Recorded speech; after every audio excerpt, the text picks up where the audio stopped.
So this is a very, very great day that we have, that we want to launch a very, very powerful song, a project that has been in the process for over 6 months, nearly 1 year. Na kitu imepikwa mwaka mzima, si lazima ikuwe tamu.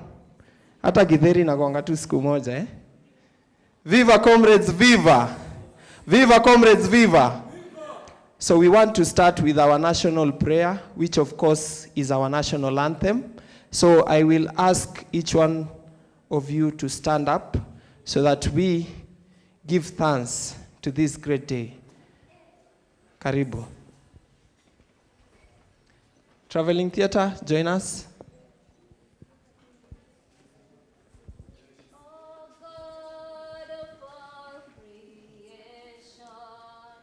Blessed is our land and nation. Justice be our shield and defender.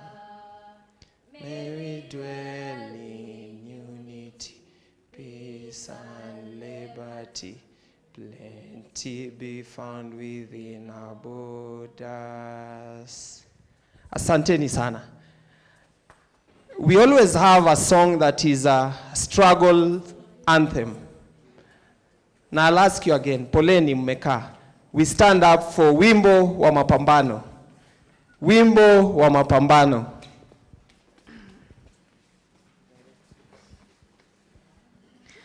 Kupigwa na kupokonywa maisha hakutatuzuia sisi wananchi kunyakuwa uhuru wetu na haki ya jasho letu, na haki ya jasho letu.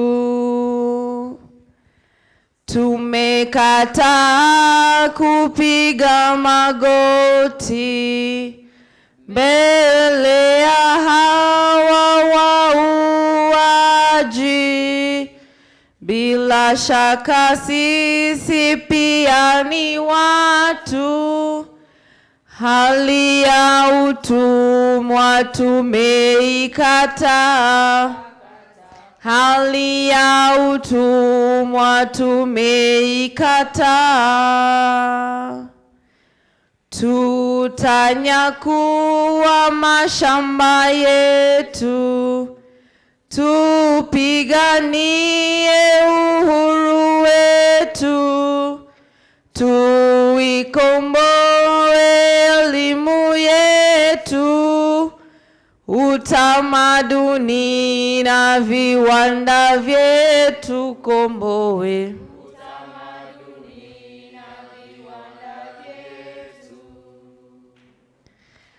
Sisi hatutaki kudhulumiwa, hatutaki tena mauaji.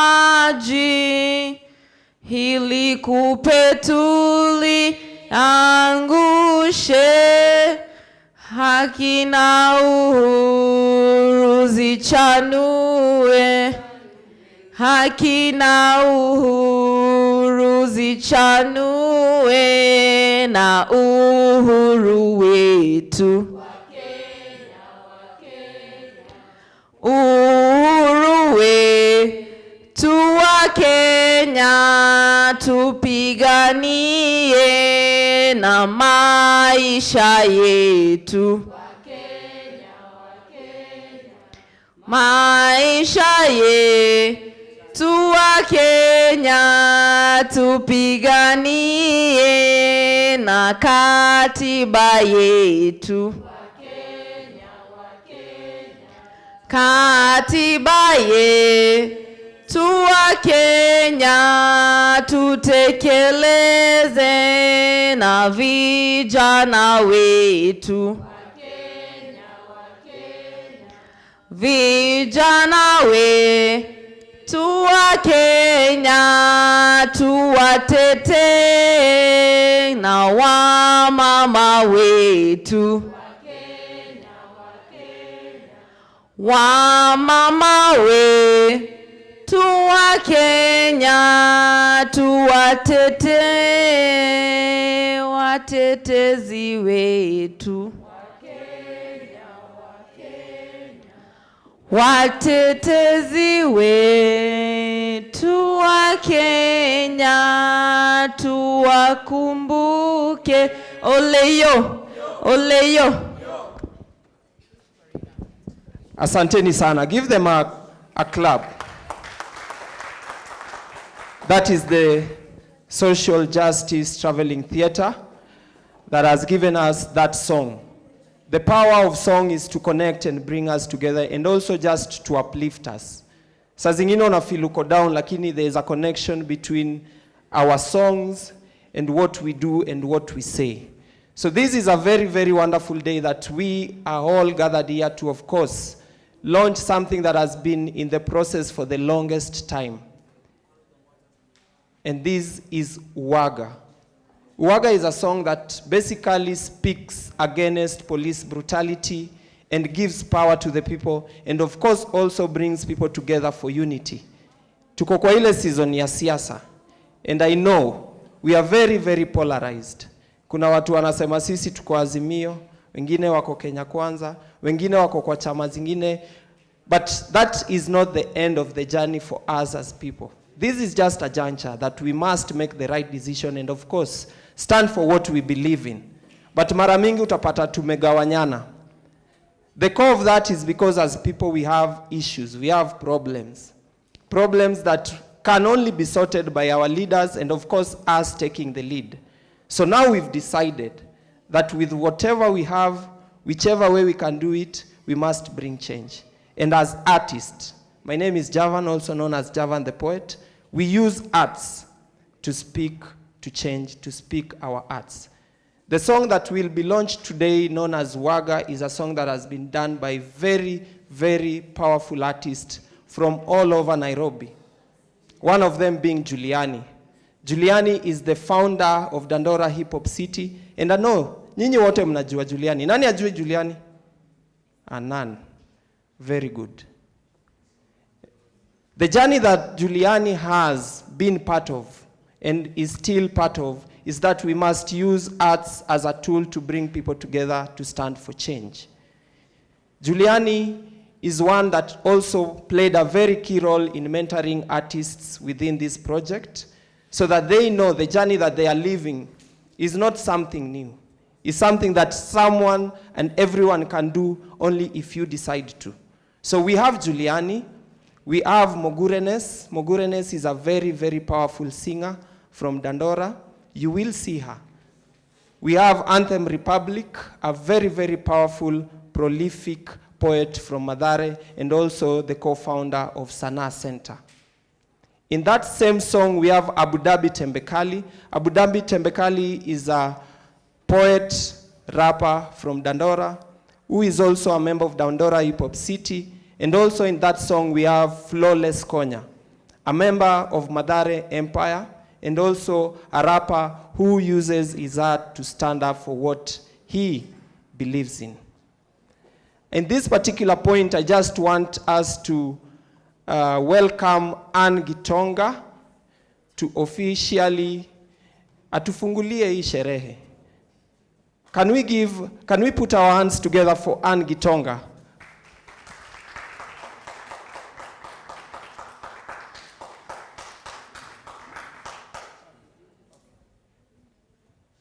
I'm being informed that Susan from PI will take this up. So let us put our hands together for Susan from Protection International.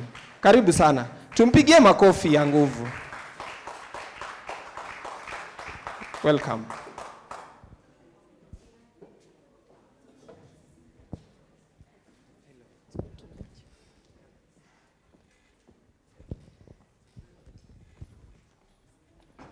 Good afternoon. Can you hear me or I use this one? Good afternoon. Good afternoon. Yes, I have to declare that I have been ambushed, so I'm going to try and sound as authentic as possible, even if I feel like an imposter right now. My name is Susan Muriongi from Protection International, and I'm going to read this speech, which was prepared by the country director for the International Justice Mission in Kenya, Mr. Benson Shamala, which was supposed to be done by Anne on his behalf, but which I'm now doing on their behalf.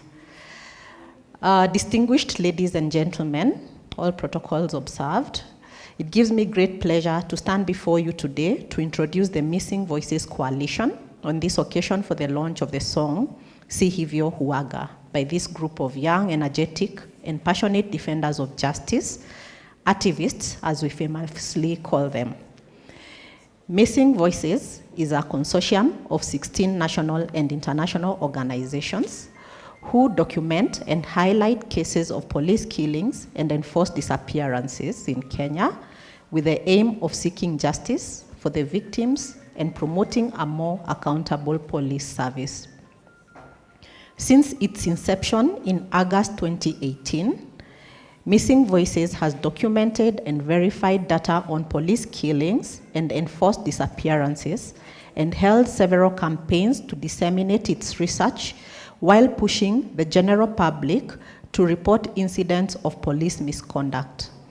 These activities are done in partnership with stakeholders with a mission to get justice for victims and survivors and promote police accountability. This song speaks strongly about the situation that Kenyans face on a day-to-day basis, namely corruption, police killings, and arbitrary arrests. These models of violence are witnessed in our society and have been normalized, particularly among people living in poverty. We see evidence of this through the data put together by the Missing Voices Coalition, the host of this event, which documented the following: 145 cases of police killings in 2019, 158 cases of police killings, and 10 cases of enforced disappearances in 2020, 187 cases of police killings, and 32 cases of enforced disappearances in 2021, 50 cases of police killings, and 3 cases of enforced disappearances in 2022 so far. Ladies and gentlemen, these are not just statistics, but a demonstration of injustice and violations meted on ordinary Kenyans. Sadly, young men and women form the majority of the victims that are killed by the police, with 78 of the victims of police killings in 2021 between the ages of 18 to 35. This song, written and sung by this very same age demographic, gives voice to the young souls that were snuffed out too early. It is important that young people who have been affected by police abuse of power speak up and challenge the normalization of this violence, which is exactly what these young activists are doing. It is also extremely important that we not only hear their voices, but also partner to amplify their voices among different stakeholders so as to influence speedy change in the criminal justice system and the holding of rogue police officers accountable. Today, we are here to do exactly that. Indeed, sovereign power belongs to the people, as the lyrics to the song say. And we are determined to make sure that Ni hivyo UWAGA, it shall be so. With the support of Missing Voices, the activists that we will be listening to this evening have been able to produce a strong and timely song that will reverberate in the airwaves throughout the country. We believe that this song will contribute greatly in amplifying the voice of those who are poor and are called to systemic change and justice. We thank the activists for coming out strongly to condemn injustice, extrajudicial killings, and enforced disappearances through talent. To all Missing Voices partner organizations, thank you for giving your time and effort towards the realization of this song. Your efforts cannot go unnoticed this afternoon. We give a hand to the Missing Voices Coalition. With these few remarks, I welcome you to the show, but also to say on my own accord, karibuni sana. Thank you for making time to be here. On behalf of the Missing Voices partners, I think it's a proud moment to see us do beyond just the office work, but being more creative in voicing out injustices related to extrajudicial execution. Unfortunately, I haven't listened to the song, so I'm also as eager as those of you who haven't listened to it to hear it, but I have no doubt that it's going to make an impact. Asanteni.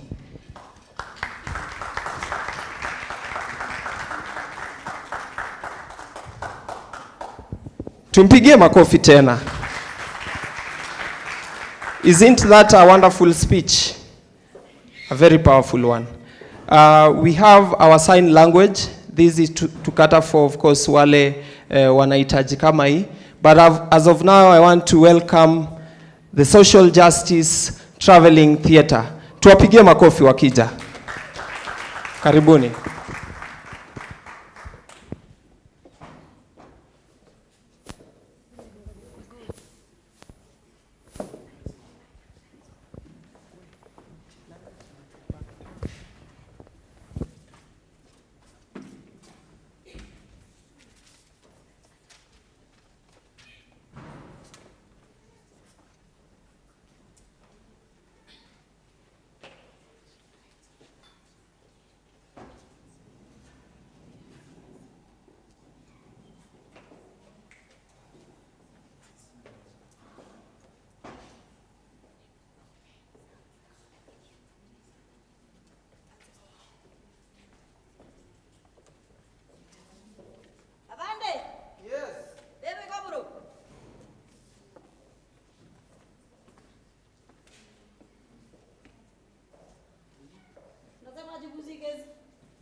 Nilikuwa naogopa nipitie pale, nimejua juzi. Mzee ongea haraka, toka. Kawande hizi kidogo. Nilikuwa naomba utikiti. Ngoja. Unataka nini mzee? Nilikuwa nataka munipatie tu accommodation.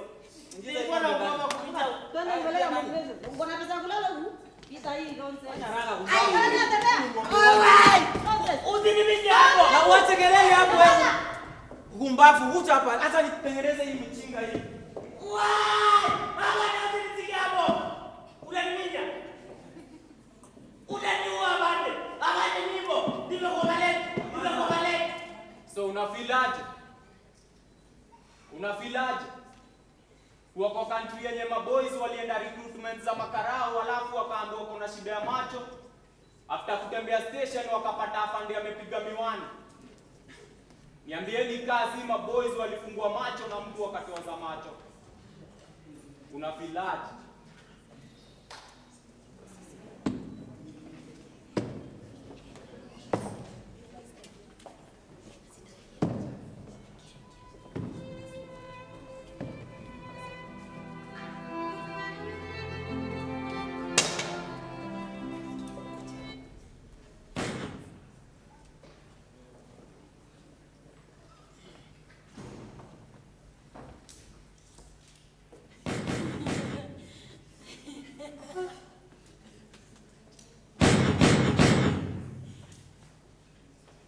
hapa lakini wanavaa walete kitanda. Iko lala juu ya desk, hapana. Wakati kwa mchezo ndani nyumba yako. Hata na umesikia toa? Nimesikia mingi mimi hata sitaki mchezo hii. Station inaenda hapo kwetu Kambani. Taki huku. Kwani niko wapi? Ni ile ng'ombe tulileta jana usiku. Abande kutai kitu. Abande nyamaza hapo. Hiyo hata nikuonyesha dawa yake.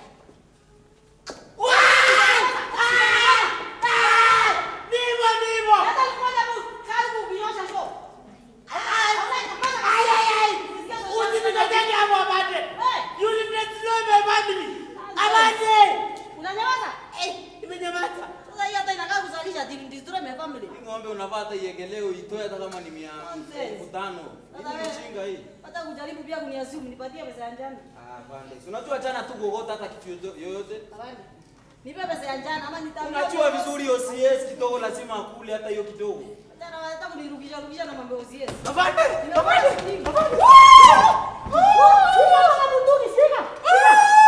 Chukua mpaka kila kitu. Gobro ni nini endelea? Abande. Abande kwa salama. Abande nimekuja kuripoti. Mkubwa. Nimekuja kuripoti. Gobro ita polisi. Mimi sirudi hapo nini ndio? Nimekuja kuripoti bana. Hizi watu wanakuja kuripoti mzee nini? Kijana. Hata Mungu ndiye tena sijasikia vizuri. Mkubwa nimekuja kuleta ripoti. Mko wangapi hapa? Gobro. Mko wangapi kijana? Niko peke yangu. Naona ni kama kuna mwingine hapo. Wewe kijana. Hapa anakaa salani.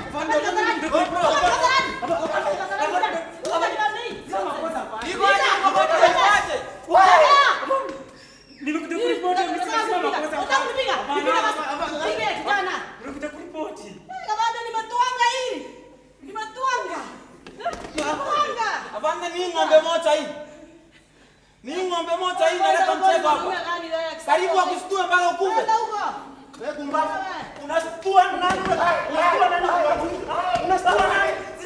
Unastua nani hapa? Unastua hapa ni wapi wewe? Unastua hapa ni wapi? Ni police station. Na nini unakimbia hapa karibu stue huyu afisa wangu? Mimi nashangaa wewe siku hizi Katarani nimekuja huku police Mimi station. unajua nimetoka nikaenda kuangalia kama mahapusu wanasumbua. Hata unaangalia. Unanitamani? Unataka nini hapa? Sina makosa bwana, mnanipiga. Unakupiga nini? Hebu amuka useme kitu nimekuleta hapa kumbavu. Kabisa. Nonsense. Unatembea kama nilete. Nini nimekuleta hapa?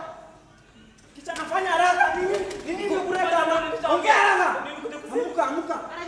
Amuka. Sema kitu nimekuleta hapa. Kumbavu hii. Ni mchinga hii. Kabisa. Tulikuwa mtaani. Kulikuwa na bashiri kuendelea. Wakati pastor ameanza kuomba ndio Unajua kijana. wala tukasikia toa. Unasikia nini? Toa. Unaona ananitreta ni ataniua. Ananitreta. Ijapo ananitreta. Hapana, tunasema kumeendelea. Hii ni mchinga. Fanya hivi. Toka, unakimbia Grimes. Toka rudi. Hapa Unakuja kuripoti nini hapa? Ana offense. Unaripoti watu wanafanya tour. Enda ufanye tour na hao kuja uripoti hapa. Mbavu hii. Mchinga hii. Anasuka matuta. Wewe mwanamke. Wewe mwanamke. hapana. Lakini mimi sina Makosa makosa. hata hii. Ona mpaka unabeba mask wakati unavaa mask. Toka uende. Toka uende. Toka uende mbavu hii. Chukua takataka yako. Nenda tumishi kwa wote hapana. Toka uende ukuje na wote. Unakuja hapa nani peke yako? Kutumishi kwa wote na uko peke yako. Mbavu hii. Angalia hii michinga hii. Nitatiri na hii ng'ombe hii. Hapana, unajua kidogo mimi nimeona kwenye umestuka. Nimeona kwenye umestuka nikaogopa. Kwenda huko. Mimi ati sijaogopa, si ati nilikuwa muoga.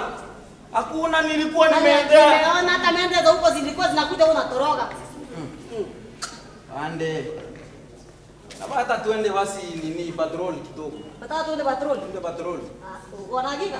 Twende. Ande kidogo na kwangu umebeba. Takugonga wewe. Hey.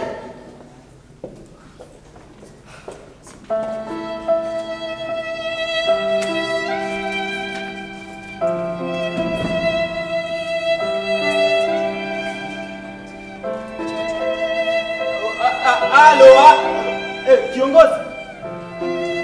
Awacha pressure. Nilikuwa kuna issue nimeletewa na vijana hapa.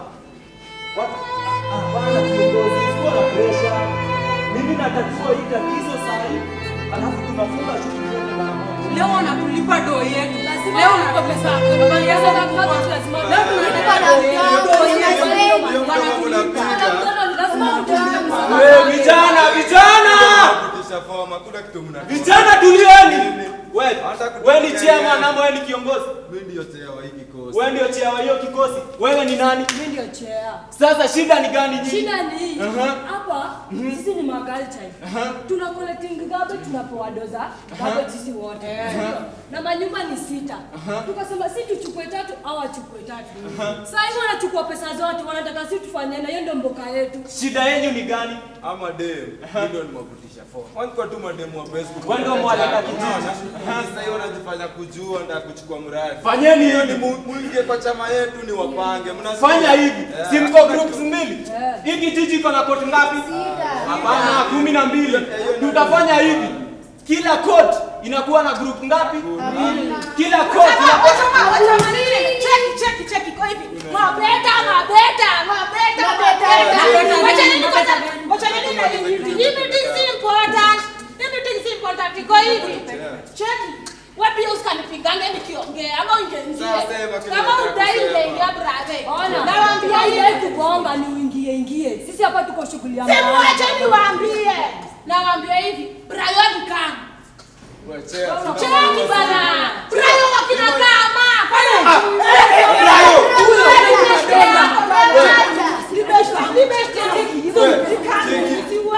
Brian beste yangu. Mwenye nimesoma naye. Si ndio? Uko sure ni Brian umeona? Uko sure? Brian kama dia kanikuza. Beste yangu akina kama. Man. Wewe chea. Sasa mimi kwa tunataka hivi. tumalize siku nyingine. Brian konta. Unaweza na kusema kitu siku nyingine tuingie. Nipeleke kwa kina Brian. Wewe chea. Nipeleke kwa kina Brian. Hapo hapo kwa kina Brian. Wa vijana yani wanazidi kuliwa na makarao. Wengine wanazidi kukaa mtaa. Buda. Wewe ndio unaongea na wewe Buda. Makarao wa Kenya ni same na photographers kila time. They've got a clear shot. Kwa macho ya karao wa Kenya makosa kubwa ni kukosa makosa. Na kijana bado anazidi kukaa mtaani. Utaishiaje na hapa bwana? Utaishiaje na hapa karao? Utaishiaje? Mama sasa.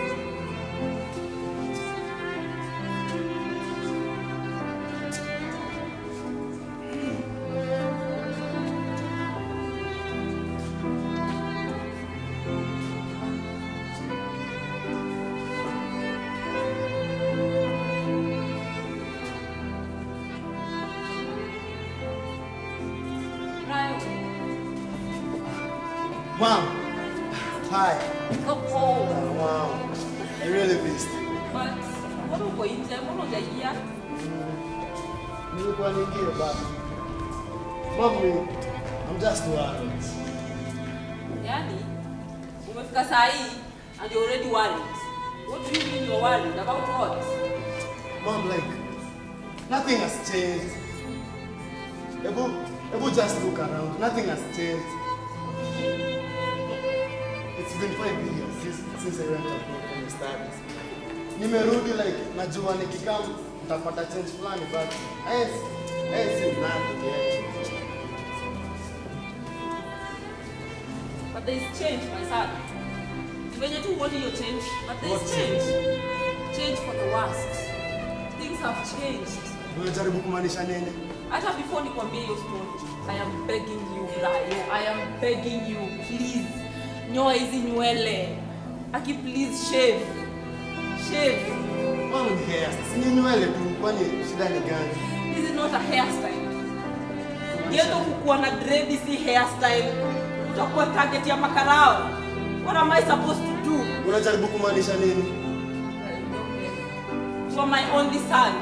Ndio umerudi. You want me to start mourning you? Mom, it seems like you have normalized everything. Everyone here has normalized everything. You people, you're okay with the way things are running. If you only knew. Unajua ni matanga ya vijana wangapi tumeenda?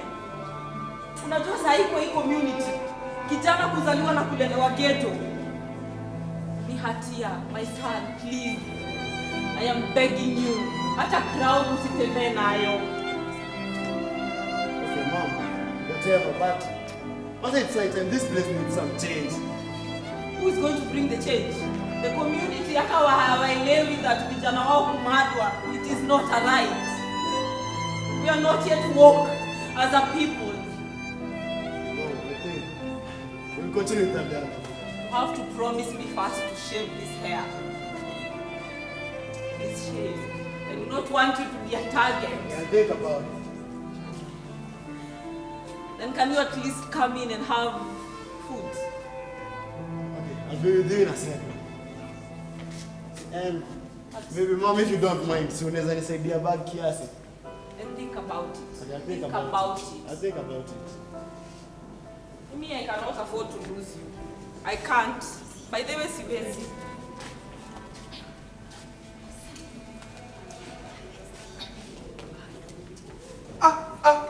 Brayo! Sinilikusho.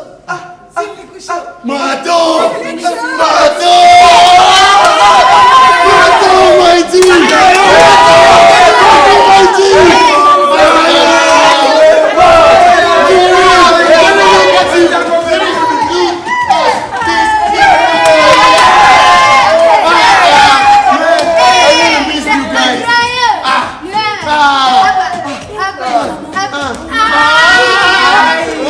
You guys are looking good. My one is only. My one and only. Wow. Brayo.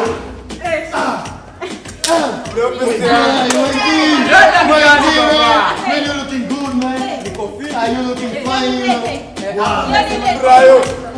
Look at those two. Man, you guys are looking awesome.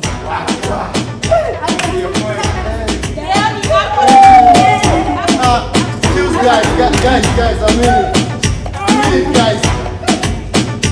Someone is with where's Papa?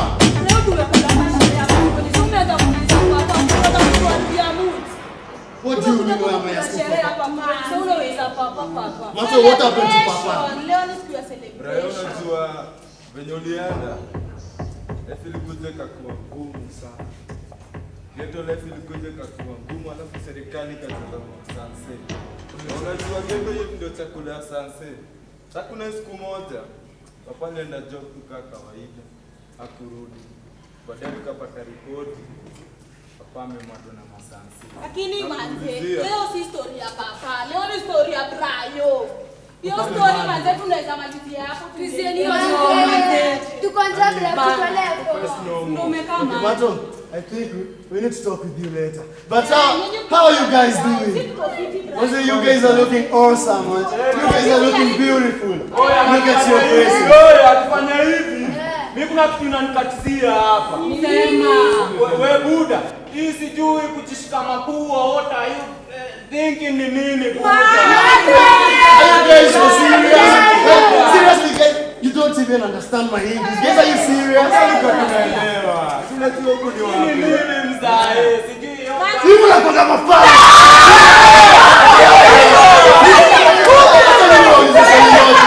This is Kizonde. I'm doing Kizungu. Tell him Kinga. Wewe kwanza shika. Anaongea Kizungu anakuwa simwesikia vile mambo. Guys, I need to treat you guys like, let's just go out. I mean,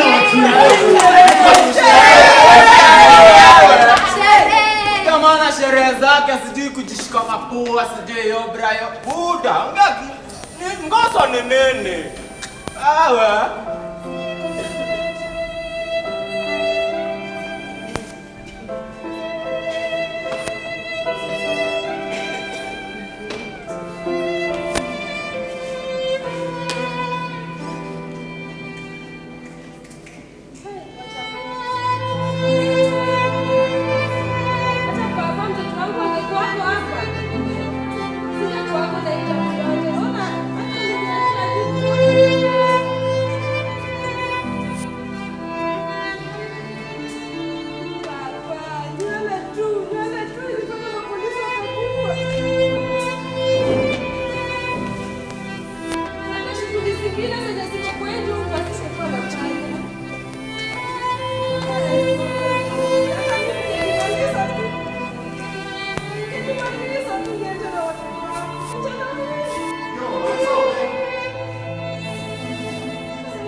Macho, mzee, I really miss mama papa. Atafurahi sana kukuona. Wale nilikuwa nimemiss mama papa. Wewe unasema bizi wewe na papa venye tulikuwa kimoja. Lazima ni let's go. Brayo. Brayo. Macho. Nataka kuuliza swali. Hadi viongozi. Oya mama. Nataka kuuliza swali. Hadi viongozi kaimkaki na papoa na bebi wanakuomba hapa. Already nikajua kiongozi mwenye mwananchi alichagua already anampitia white. Already ana stock ya ngano ya kubandika posters time ya campaign ya Turkana tunakupa njaa. Hawa viongozi wengi wanakuonga wao. Temkaa wao na kina papa wanaolewa. Na nimesikia miguu hapa. Hizo miguu ni za kina nani? Mama papa. Mama papa. Martin. Mama Brayo. It's Brian. It's Brian. Brian. Nani mama papa ndio unaniona hivi na umenisahau? Ni mimi mama papa. Mama papa ni aje? Nimekuwa kufuka papa. Mama papa acha hizo. Unajua? Walikuwa na papa. Hapa kwa si Brian. Na hapa kwa si pia Mato. I understand mama papa. Lakini mama papa, at least I'm back. Sasa unaweza furahi kidogo shwari. Lakini nimefurahi kukuona. Mama papa bado still looking young. Mimi hata ningekuwa vile tu siwezi. Wewe unataka papa ni bora yangu. Amezeka. Alafu by the way, siko nimekwambia. Akanikamjulia kama papa. Papa alituachia ka photocopy. Alikuwa shanza familia. Polisi wakamwangamiza. Sasa tunawa papa. High five. Kasiba. High five. Kasiba kadogo. Wala papa umechako. Papa alikuwa champion. Alafu mama papa, how are you doing? I'm good. But not good. Papa, I understand, but usijali. Sasa I'm back. Na wewe unajuaje? Mimi ni kama kijana wako. Na understand nini ilifanyikia papa. And I'm really sorry for that. It's alright. It's okay. Sasa umekuja hata najua kazi zingine mtanisaidia kwa hivyo. Tutakusaidia. Mimi si umejua kama unaona papa unaona Brayo. And you have also seen Mato. Najua Mato ukuje usaidie kazi hapa na pale. Umesikia? Na kwanza unajua hizi nywele. Unaona papa hizi tu ndio walisema papa ni kaiti. Wala mimi nilinyoa. Ndio napenda kushikana nao hadi unashinda umeshikwa kila saa. Sasa papa alishikwa mara ako polisi mara alichinyanga. Hatujui nini liliendelea lakini yote ni sawa. I'm really sorry for that. Ni sawa tu. Otherwise, mama papa, mimi hadi sikuwa nimekatana pale.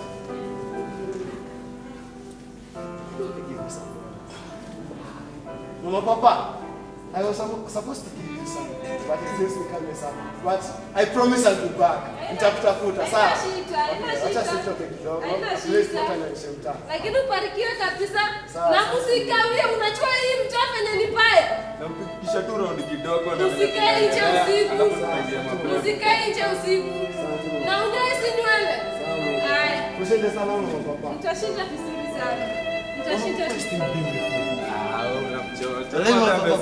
Mama papa ni mimi. Imeenda.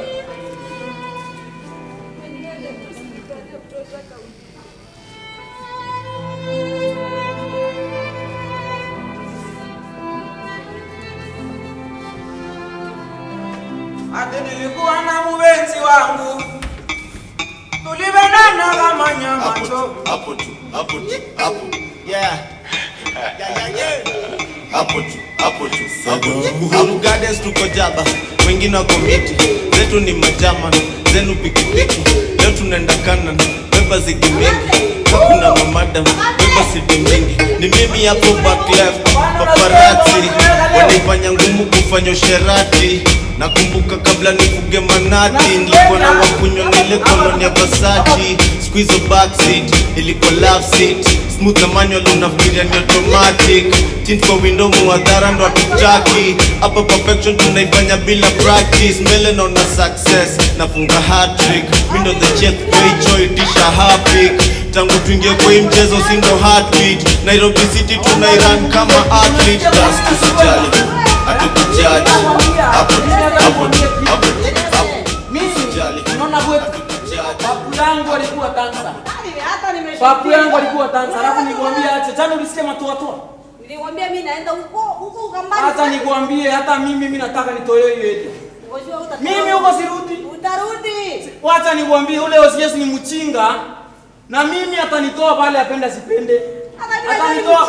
Hata nikwambie kitu. Acha nikwambie kitu. Naona ule OCS namwambia ati matamo OCS. Ati ni country gani iko karibu na USA? Ati my baby boy. Ati USP. Nakwambia ni kumbafu, acha nikwambie. Ile inagonga kubafu sana. Unataka kunipea kusu mami?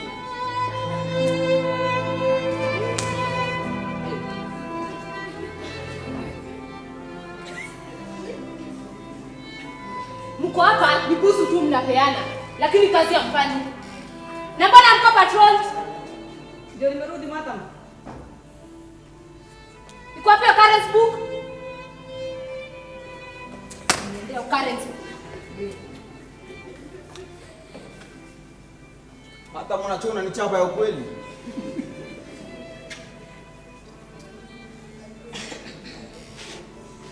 Na mbona sela ina mabusu? Ngoja clearance asubuhi mkubwa. Unafanya aje clearance na kesho tunaenda kotini? Pole madam. Nawaambia hivi, nawapatia lisani moja.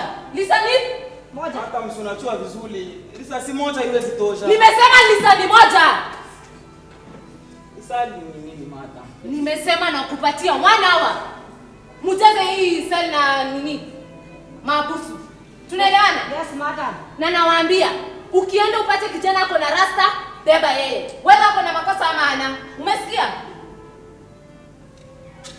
Nonsense.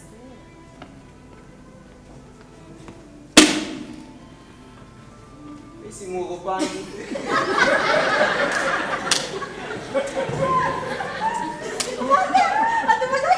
Sasa kunitenga, si muogopani ni venye nampendaga.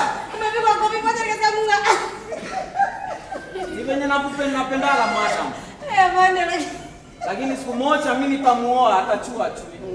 Lazima nitamuoa. Hata kutirisha huwezi tirisha utaisha. Wewe ni kama unanitaganga. Unanitaga. Unanitaga mama na unanitaga hii mada unanitaga ama ache. Hii mada mimi nanitaganga. My love. Baby, hii mada mimi najua inanitaganga. Ngoja tu uone. Mado you lie. Mado unanipima. Wale unanidanganya. Sasa kusoma. What I feel like you're lying to me. Wale unanidanganya. Sijai kudanganya. Wait a moment. I think I recognize this place. Hii ni inakaa familia sana. Mbona unakaa una memory bora yako?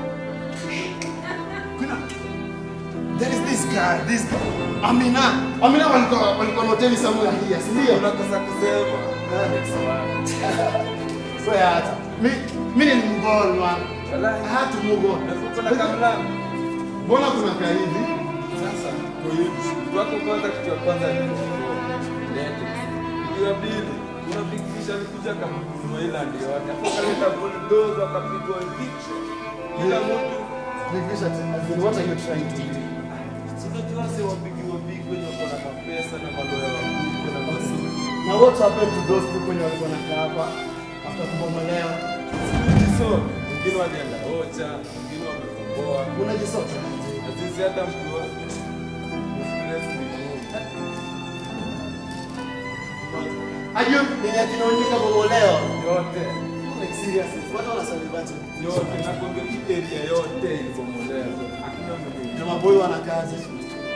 Ungefanya nini? Nibidi tu watu wakubali. Unajua You people need to do something. huku si kama tulikuwa brother. Huku ni kunonga. Shida huku ni hiyo, imeweka mentality ya pesa mbele. Nini mbaya? Why are you short? Shida kijana ni wewe. Kuja hapa wewe kumbavu, kuja hapa. Mato! Mato, why are you running? Why you run? Kuja hapa. Toka, enda chini. Enda chini wewe, enda chini. What's wrong? What's wrong? Unatembea na mwisi, si ndio? Mimi ni pesa yangu umekimbiza. Pesa yako unatembea na mwisi. Mimi ni pesa yangu umekimbiza. Unachimbishana na nani hapa? Unachipishana na nani? Sasa nimesimama pale mkanipita mkarudi kunishika. Kichana, wacha nikuambie. What is happening? Wewe ni mwizi. Kubali wewe ni mwizi na I'm not a mimi si mwizi. Huyo kichana mwenye unatembea naye si ni mwizi? Hapana, Mato is my friend. Unasimama abanda akiongea. Sasa nini unafanya na wewe huko? Toa hizo vitu. What is it just? Toa hizo vitu. Toa hizo vitu kijana. Toa hizo vitu. Unafanya na wewe huko kwa nini? Fanya haraka kumbavu, leta hiyo. At least you allow me to make a phone call. Inaongea hata Kiswahili, unaongea nini hizo? Nisaidia hata simu nipige simu. Kijana, leta hiyo roho. Fanya haraka kichana ama tumalizane na wewe hapa. Hii ni kumbavu hii. Fanya haraka. Itanyoga nayo. Hebu toa ID. ID yako wapi? Fanya haraka. Kwanza tabia na ID. Kijana unachukuta sana. Toa ID kumbavu. Kwanza tabia na ID. I'm just a student. Mimi ni student. Ni student. Ndio hiyo kitu student. Ndio hiyo kitu.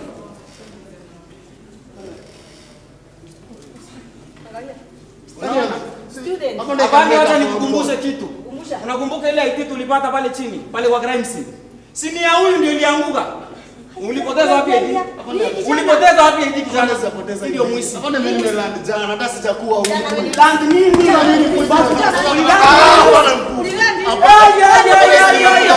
Unabishana na nani? Unabishana na nani kijana? Wacha unabishana na nani? Wataka kutufuza kazi. Kuja chini. Nenda chini. Unachibishana na nenda chini. Tutajibishana. Tunajibishana afande. Wewe tunakumalizia papa hapa. Hapana, hakuna. Hakuna penye unaenda. Wewe tunakumalizia hapa. So najua si wengi wata second hii peace but a minute of silence to all innocents wamepass by a bullet.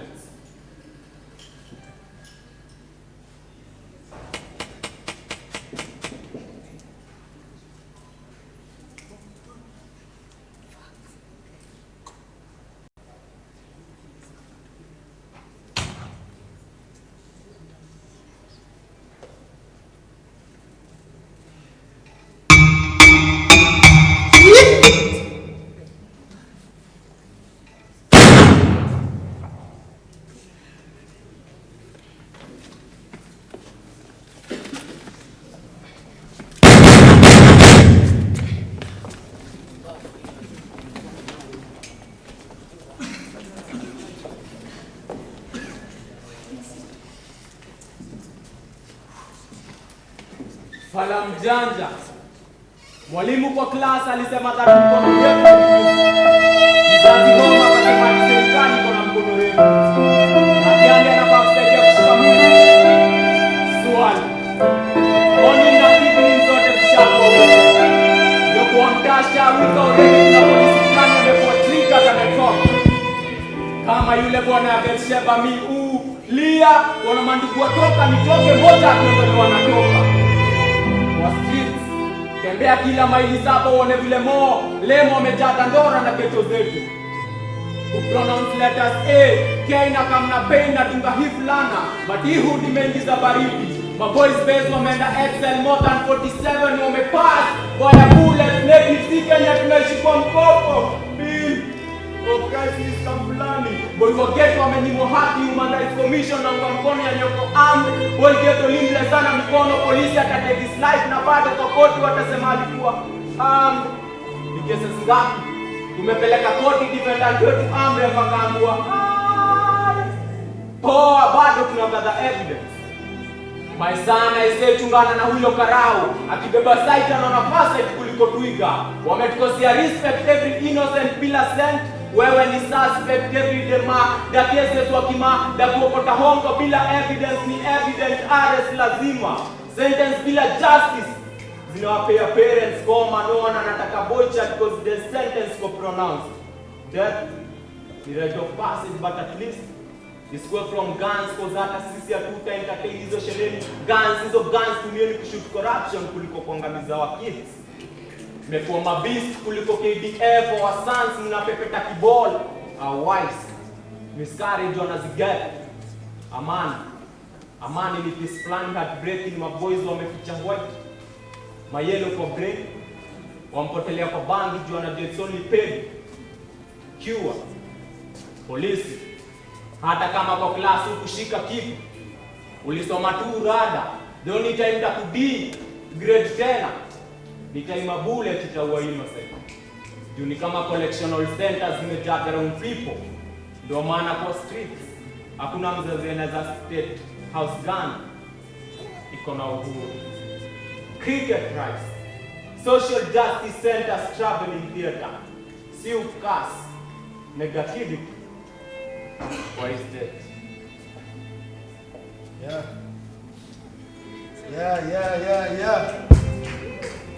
I'm tired of the system oppressing the people and the people oppressing the people again. People for people, we need to be closer, we need to be one to win in this game. Racing for money, my niggas are running, and that is the system controlling the race. Giving more loss to the people, high cost, so my niggas, I guess they are controlling the game. We're tired of the game and the people are mad. We are raising our voices to speak up again. Tired of your ruling and even your reign. You know we just found out that y'all are again stealing resources, and that is so bad. Police killing youths in the ghetto, so mad. That is the reason we are rapping so mad. A people for people, we stand up again. Social justice centers, traveling theater.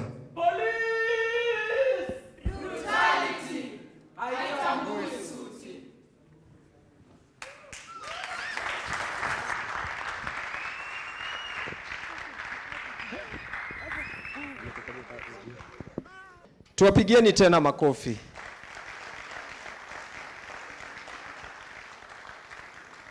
That is a very, very powerful piece of work. And that is how simply we capture our daily lives into our musics, into our poetry, and into our theater acts. On this particular note, I want to welcome people who have, in one way or the other, experienced what has been acted here. So that, of course, to skize from the horse's mouth what they've gone through, what the justice system looks like for them, and what we can do together as a people. But I want to remind you that we also must engage with those that are outside this particular room today. I know we are all on different social media platforms. The hashtag is UWAGA. Another hashtag is irresistible voices. Let's keep this conversation going on out there. I want to welcome someone that I've lived with, someone that we've experienced things with, an artist that we've written songs with, but also has experienced police action firsthand. Let's put our hands together for Ramsizo Burguda. Karibu Ramsizo. Tumpigie makofi akija.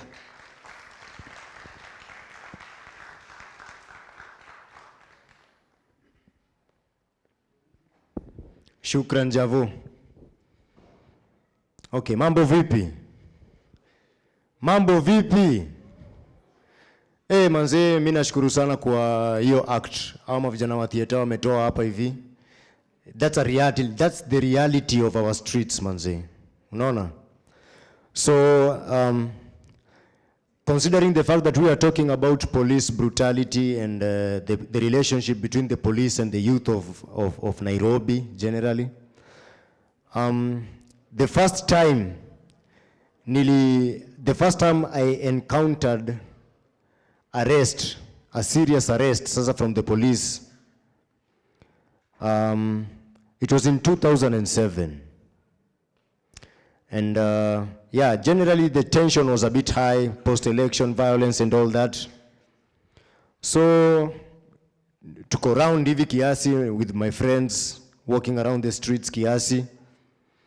Suddenly, a police car arrives, and we see like 10 policemen come out of that car. They rounded up the youth around us. We were arrested like 13 different people were arrested.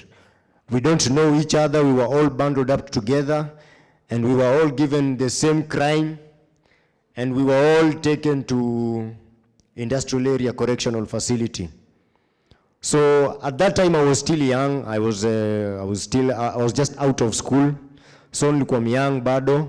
I didn't know much about arrests. I didn't know much about prison. But I had no choice but to spend a whole month in prison for something that I didn't know. One thing that really helped me was that I was with my brother, my late brother, unfortunately. But he's the one who supported me, who gave me courage to spend my time for the whole month in industrial area. And honestly, up until now, I always feel like it wasn't supposed to happen. But I can't complain simply because of one incident, when I know there are people who have gone through these incidents a lot more than I did. Some people have gone to do time for crimes that they didn't commit. In fact, when I was in prison, I learned a lot,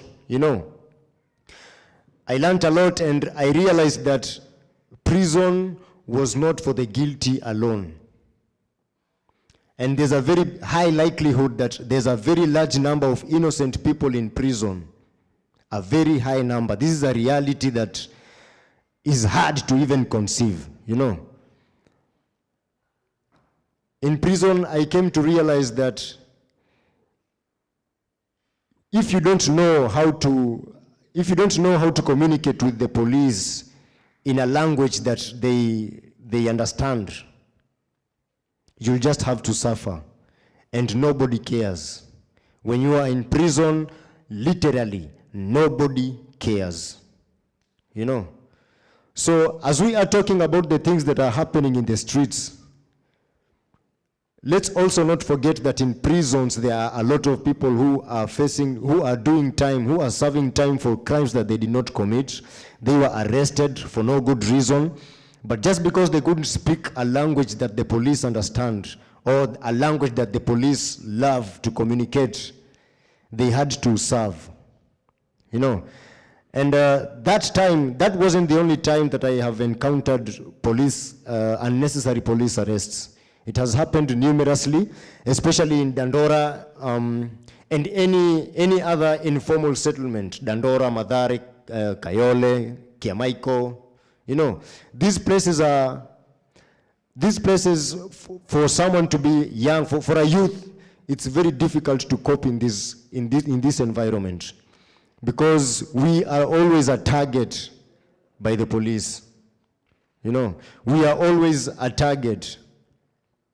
Especially when you have dreadlocks, small, big, anyhow, that's one of the reasons why they have to incriminate you and put you in trouble. And if you don't speak their language, you just have to go through a terrible process of arrest, of being arrested, being harassed, and doing a time that you're not even supposed to have done, For me, let's just say I'm lucky that I've been able to live in Nairobi and have these dreadlocks long enough up to this point, because it's a very good reason for any police officer to arrest me for any reason. I don't have to commit any crime. I don't have to be a suspect. For them, having dreadlocks and being a youth in Eastlands, that is enough for me to be branded a criminal. And for me, it's not fair. It's really not fair, because as much as I have gone through all this, there are other people who have gone through worse. There are mistaken identity situations whereby young men are even being killed, just because they look suspicious, or just because the situation has provided, the situation is good enough for the police to look like they are working.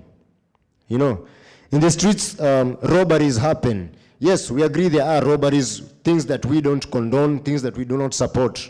But sometimes robberies happen, and when the suspects are out of sight, So when the police get into the crime scene, any young person who's around there, they have to face the music. They have to be beaten up. They have to be bundled up and taken to the police station. You know, it's like the police don't care. You know, the police don't care about what the young people are going through in the streets. You know, and it is really painful. It's really painful because as I stand here, I have a lot of young men I can mention who have gone through a lot of suffering just from the police, just from the hands of the police. I'm not the only one. You know, I am sure even the ones who have acted here, they have also gone through something. It's not like they are trying to tell a story that they are telling a story that even they have experienced firsthand. You know, it's a first-hand experience. I don't know what's going to happen. I don't know what we are going to do to change this situation, because something has to be done.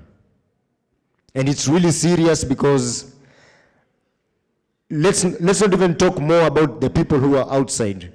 I was saddened by the fact that even in prison there are a lot of innocent people in there. There was a time we were working with different organizations in Nairobi, different artists and different youth groups in a program called Crime CPOA. So Crime CPOA moves around in prisons, and there was this one prison that we went to, and we were with Ghetto Radio. So Ghetto Radio was interviewing the police officers and a few of the inmates and all. So one of these prison warders, he was saying that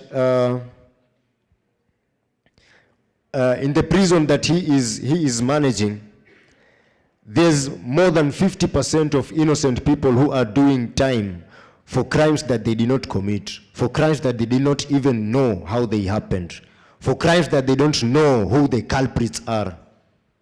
You know, and these people were going through serious problems. Some people were even going through 20 years of time. You can imagine being arrested and being in prison for 20 years for a crime that you don't even know. You know, it's sad. It's very sad. You know, people have been implicated with crimes that they don't even know about. One person was once arrested.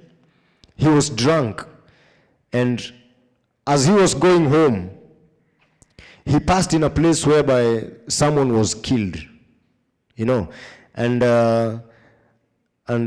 this person was killed in an altercation. There was a fight, and there was also drunkards involved.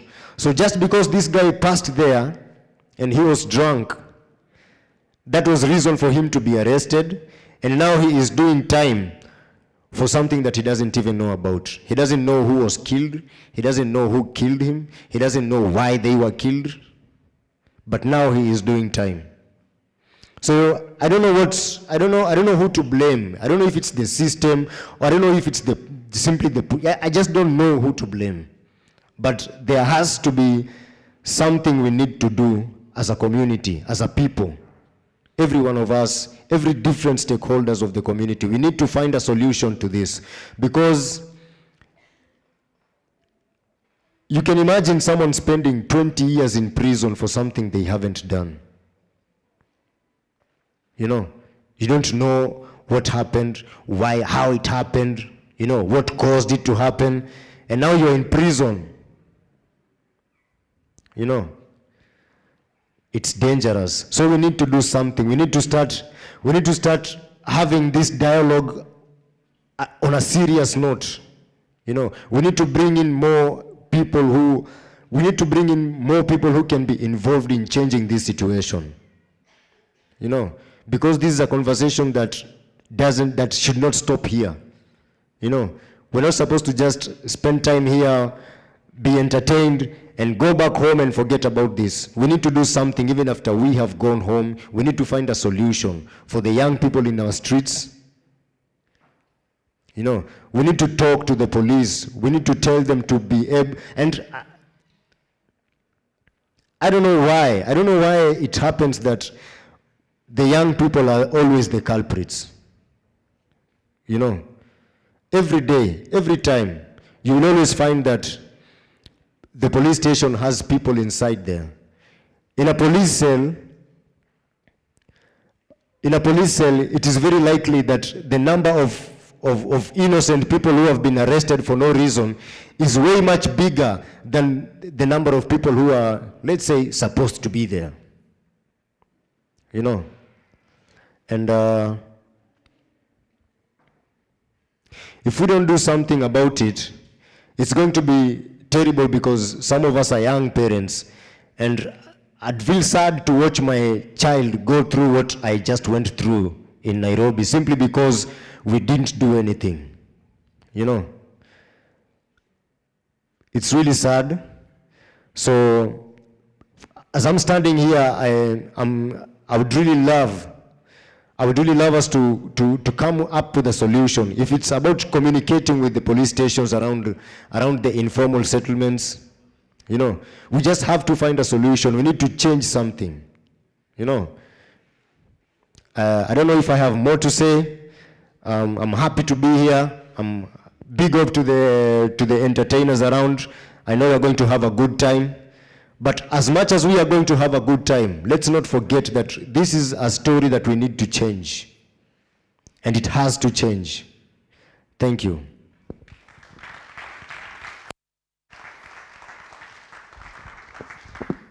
Tumpigie makofi tena. I think the one thing that is spoken about that really stands out for me is two things: youth profiling and trumped up charges. Hizo dread zake si ziko fiti? Kwani mnaogopa makarao wako hapa? Si ziko fiti? Sana But tunaona tukitembea mimi na yeye, the likelihood of yeye kushikwa ziko very high. That needs to stop. Comrades, power. That needs to stop. Akili si ni nywele. Does it make sense that unashikwa juu uko na nywele? It's weird, Secondly, trumped up charges. Unashikwa for something that did not happen. Kitu haiko, lakini utalipishwa, yeye hata alifungwa. I'm just happy that we can share a stage with Ramsizo today. I've seen so many youths that we've grown with, that he has grown with. Wenye hawajafika siku ya leo, they cannot share, they cannot talk, because the system is broken. But we are not complaining, because we are the change that we want to see. We are the people that can change the narrative by speaking up, by acting, and by closing in the gaps.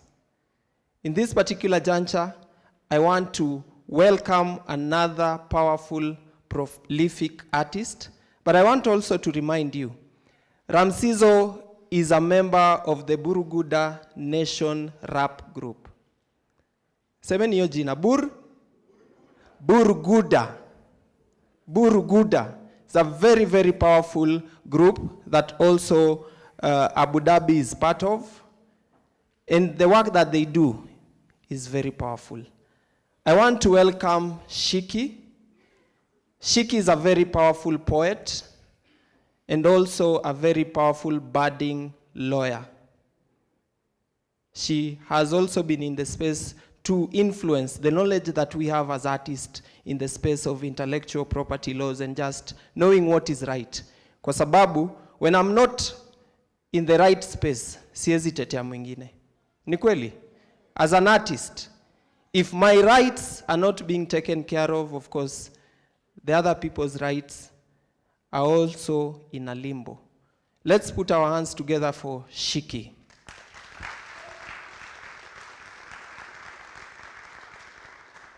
Karibu sana. Saseni.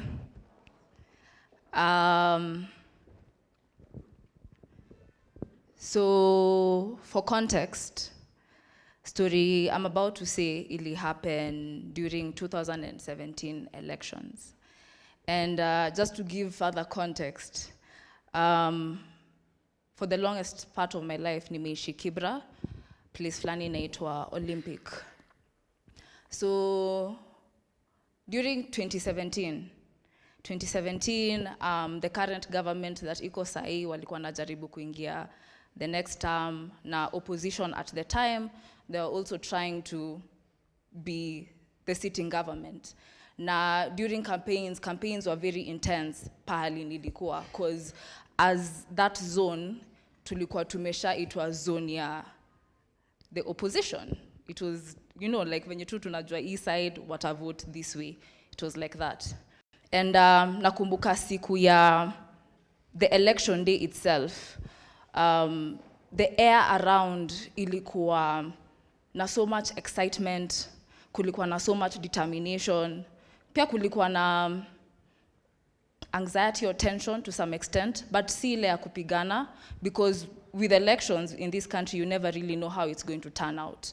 So either way, at around 4 a.m., kulikuwa na watu wengi kwa street. Nakumbuka watu walikuwa na firimbi wanapuliza, watu wavuvuzelaing, kulikuwa na watu wana scream on top of the lungs, watu waamke waende wakavote. Kama mlikuwa kwa nini estate mnagongewa gate, nyi wote mwamke mtoke mwende mkavote. As long as you were of legal age, you had an ID and you were registered, kila mtu alikuwa expected mtoke nje mwende mkavote, because the more of you who voted, the more it was ni kama ile ya tukivote wengi, maybe mtu wetu ataingia sort of mentality, because there was so much hope that maybe this time mtu wetu ataingia, not wetu but as a community, that was the mentality. So tukapiga line, tukavote. I'm not sure kama it was 3 days 4 days later, but ile siku yenye wali announce the results of the election, before the winner was announced, like 30 minutes hapo before, trucks za GSU zilikuwa zimeshaanza kufika kwa hood. And usually, if you've ever been in such a situation, unajua hizo trucks zikiingia kwa hood, there's no conversation, hakuna time ya kuongea, sijui kunegotiate, na kuanga tu vita one time, like hakuna conversation. So when those trucks zilikuwa zina come into the hood, watu washaanza kufunga biashara nini, unakimbia home, because you know, like once they arrive like this, it doesn't matter who you are, young or old, like ni vita. So at that time when results ziliannouncewa, kila mtu alikuwa ndani ya nyumba, but immediately like walisema, and this one like ndo ameshinda, tear gas zishaanza kurushwa in the air. And you know, when wana shoot the tear gas, it's not haiko hivi juu, it's targeted. So utapata ingine imeingia ndani ya nyumba ya msee, ingine maybe kwa compound, ingine. So unapata kama the whole point was for us kukua ndani ya nyumba, na unanirushia tear gas ndani ya nyumba, sita suffocate ndani ya nyumba. Kitu utafanya ni utatoka nje ndo upate fresh air, but ukitoka nje, you meet them and they are ready for you. Mind you, ukiangalia the whole situation, ni kama wamekuprovoke utoke nje, because you know, like maybe you're with your kids ama your family, na nyi wote mna suffocate hapo ndani na your smell ya tear gas. Na if umaikwa place pali tear gas imerushwa, you know how kong it is, inakuanga mbaya sana. So wamerusha tear gas for like 15-20 minutes, and then the bullets started aimlessly. It was aimlessly. And the problem with that is, because ujui wana target nani, hakuna mtu alikuwa kwa street, kila mtu, at least kwa nyumba yetu, because I can only talk from like where I was at home, kila mtu tumelala chini on the floor, because you know very well when bullets starts being shooting, haujui itakupata ukiwa wapi kwa nyumba. It's so many cases imefanyika pahali mtu alikuwa tu kwa nyumba, maybe anaona TV alafu ilimkuta tu hapo kwa kiti, ama alikuwa kwa kitchen anatayarisha food ilimkuta hapo kwa kitchen, ama ulikuwa unalala kwa kitanda ilipitia through window ya kitanda ya bedroom ikakukuta ukilala. So in those types of situation, the best way is to lie flat on the floor. And it's for minutes. It's not 2 minutes, it's not 5 minutes. It's bullets are being sprayed for like a lot of minutes. And pahali natoka, and I don't know if there's anyone here from Kibra, but pahali natoka, what happens is, ikifika point ukinyanyasa watu, people get fed up and they'll go on the street and protest. But they, like, one thing I really appreciate about where I come from, we don't take it lying down. Never at any one point will we take it lying down. So a lot of people walitoka kwa street like, hey yo, like, hata tujaanza vita, mbona umekam with all this force? Like, imefika point paka, mnatushut tukiwa in our own house, like, mbona tumefika hadi hapa? And it got worse because walikuwa like, oh, some mnaanza kuong, you know, like, it was like, who are you? Who do you think you are to come and tell us how to do our job? Mnataka kutuambia venye tunataka, tutafanya job yetu. Sawa, acha tuwaonyeshe. And for the next, that night and the next night, I think 2 or 3 nights after that, there were cases of, allegedly, the police entering into people's houses, like they knock it down. Kama you're a young person, especially men, they walikuwa wanadragiwa nje. Some disappeared. Most, actually, when you walidragiwa out of their houses, disappeared, allegedly. Wengine, their bodies were found after days of disappearance. The community really suffered. And the most interesting thing about it is in the media, silence. No one was talking about it. And when it was aired on social media, because there were a lot of people talking about it on social media, like, hey, this is what is happening in this space. It wasn't only happening in Kibra, it was something that was happening in also some other places. But when you see on social media guys talking about it, ilikuwa inaitwa propaganda. Propaganda, that's fake news. Don't listen to fake news. Don't listen to fake news. Na nime notice whenever, because you know when you're interacting with the police, and because you come from a certain place, juu unatoka Kibra, ama unatoka Dandora, ama unatoka sijui Kayole, ama unatoka wapi, they treat you a certain type of way. They treat you in a very inhumane way. They treat you like you're like scum of the earth. You mean nothing. Wakienda hapo mbele, watasema, oh, it's because unajua wase ni wezi and we're trying to protect you. So hapo mbele, sindo tunakaa wabaya. They'll paint a picture. Like most of the time in Kibra, when hizi vitu zifanyika na watu wanarusha mawe or they are protesting, wanasemanga, oh, wanapenda tu vita, wanapenda cause violence, wanapenda kuchoma vitu down. But in reality, mumeprovokiwa to the point where your back is against the wall and all you have to do is either you fight or you die on the street. And you know that, like, you know, mumepushiwa to the wall and the only thing you have to do is either you fight or you die. And most of the time, again, where I come from, people prefer to fight, and if we die fighting, we die fighting. That's just the energy there. So that's just what was happening. A lot of people, venye nilikuwa nasema stray bullets, like I know of 3 cases wenye stray bullets iliwakuta in their houses, and that was so unfortunate. Right after that, nakumbuka things zilikuwa even more tense politically, and it was said that kutakuwa na protests. I can't remember if it was every Monday and Wednesday, or is it Monday and Thursday, but it was 2 days in a week. So, because I can't remember the days vizuri, tuchukue Monday na Wednesday. So every Monday and Wednesday, from this time to this time, kutakuwa na strike. And most of the time, kama unajua kutakuwa na protest, in the area, you know that GSU watakuwa around from like Monday na, what is it called, Monday na Wednesday from E-time to E-time. So unapata watu wenye walikuwa nenda job juu, si ati boss ataelewa kwenu kuna kuanga na protest kila Monday na Wednesday, lazima uende job. So what will happen, it will get really bad, especially hapo jioni kifika usiku. Kama ulikuwa nenda job Monday, you call a friend, unakaa kwake, alafu Tuesday asubuhi unaenda job, come home because Tuesday is safe. Wednesday pia it's the same thing. Utaenda job, usirudi home because uwezi rudi home. Thursday asubuhi uende job, alafu unaweza rudi home your Thursday. And so at some point ni kama tulianza ku get used to that climate, that Monday na Wednesday tumezoea tear gas, like tulikuwa tunajua by time hata watakuwa wamechoka na waende home. I don't know what happened on this specific day. Wali protest, siku wako wanafaa kuprotest. Like for example, kama tunajua ni Wednesday, wali protest on a Thursday. On that day, nilikuwa nimeenda shule, nimemalizana na shule, I'm coming back home, ilikuwa around 4.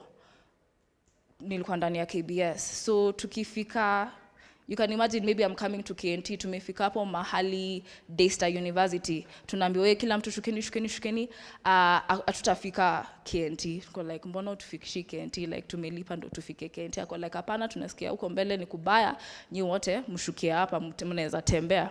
So you can imagine, sio matatu pekee nilikuwa in, it was hundreds of people trying to go home na matatu zote, like any pub, nothing, hakuna kitu yenye ilikuwa inafika huko ndani. So all of us now tunatembea tukienda home. And if you're going to a specific place, ni route tu moja yenye inafika hapo. Na mnajua hapo mbele ni GSU. Na hapo unajua ni home pia, like hakuna place unaweza enda, that is home. At your time, sikuwa nimejipanga kwenda to a friend's place. Nilikuwa nimeshafika hapo. So in my head I was like, acha tu nijaribu kufika home because tuko wengi na tumetoka like ziara zetu, sidhani wataleta a big issue.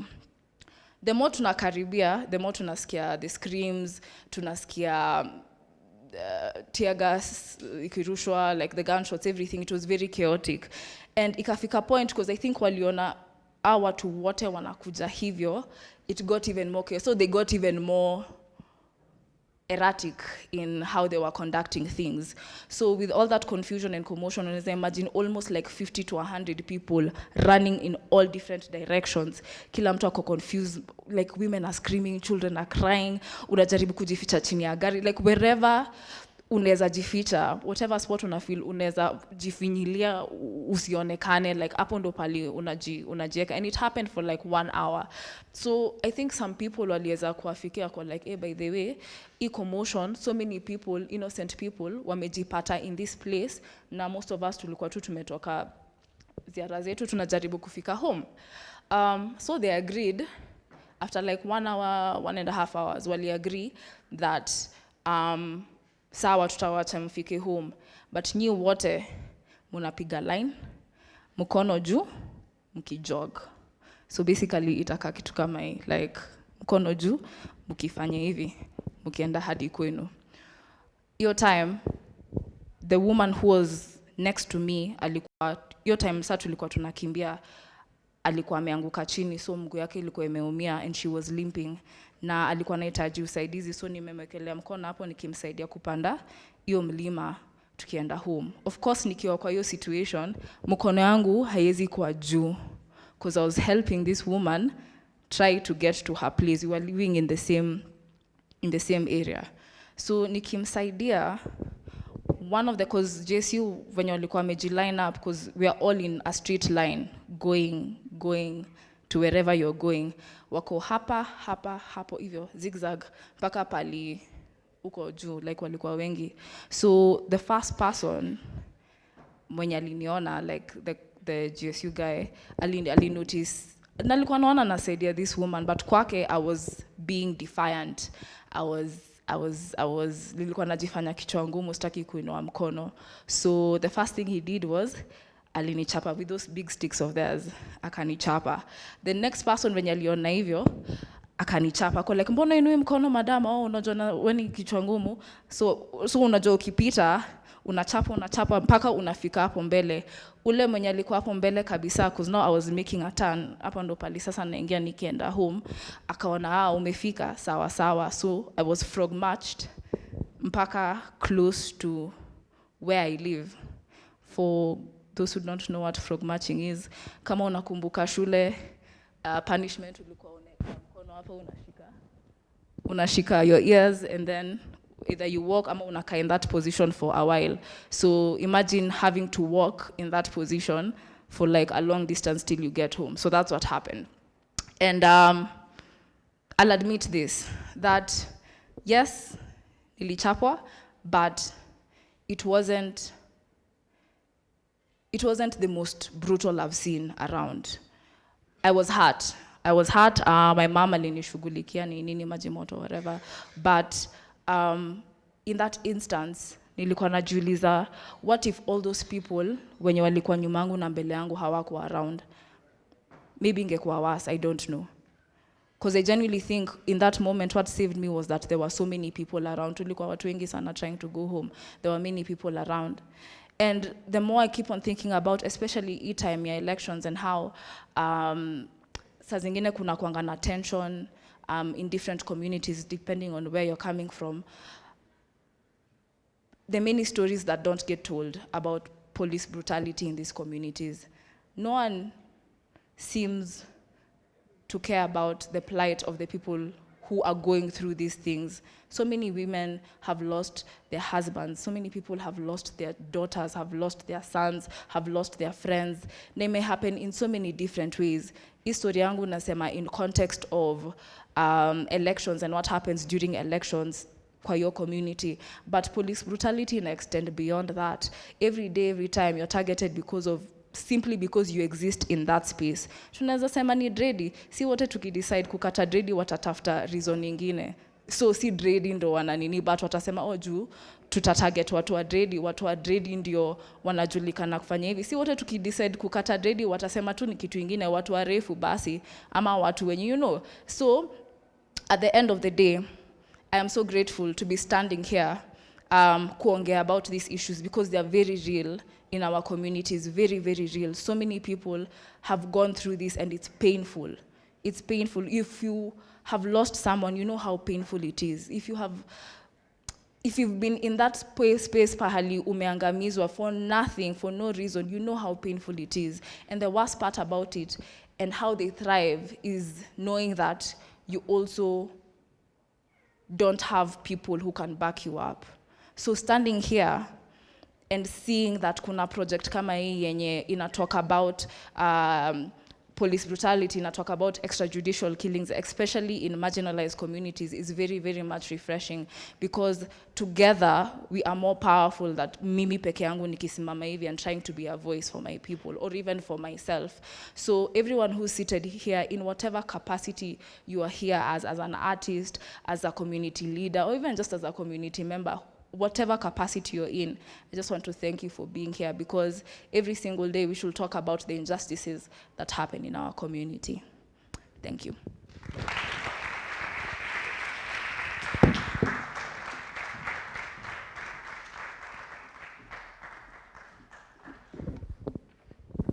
Isn't that powerful? Isn't that powerful?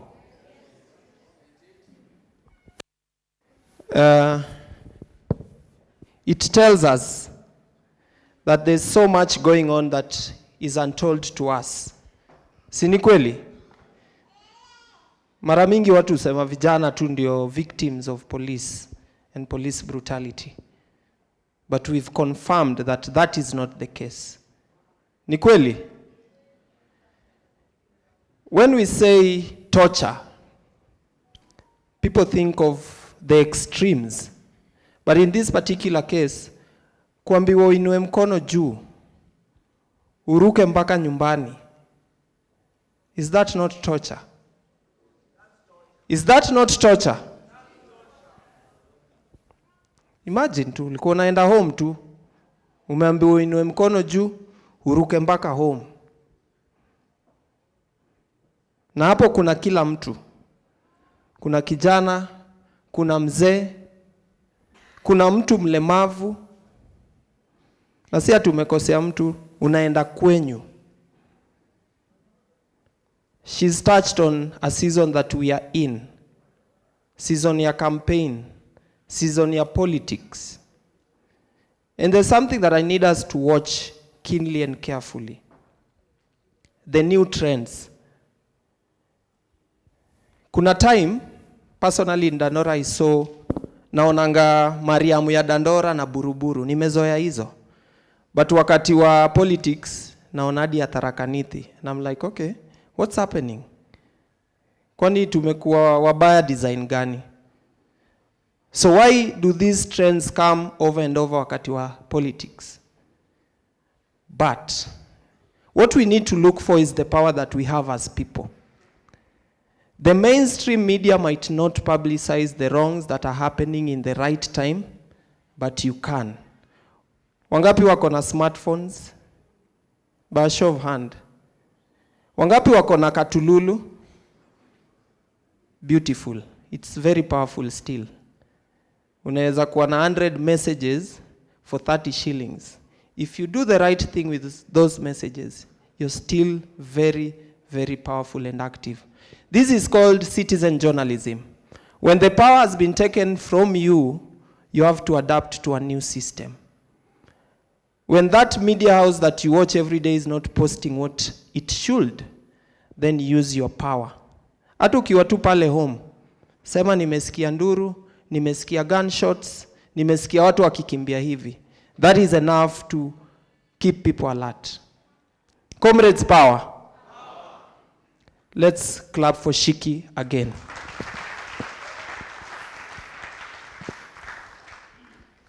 At this particular point, I want to welcome another person to share their story so that we journey together. And I also want to thank those sharing their stories because you are strong enough to stand up and share. It is a healing process. The moment you speak about it, you become stronger. You see the light. You make other people also see others who've gone through and, okay, we are many. So this big number can bring change. Let's put our hands together for Stella Maris. Karibu sana. Tumpigie makofi.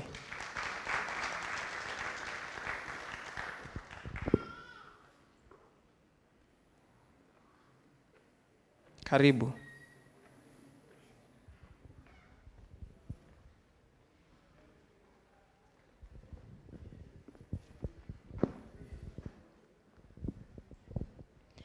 Habari zenu.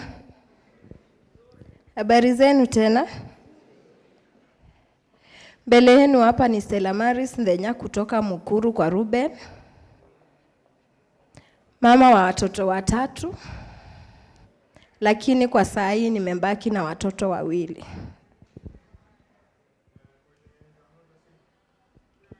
Niko hapa kwa ajili ya kushare story yangu ambayo ili happen 2016 mwezi wa 4 tarehe 19.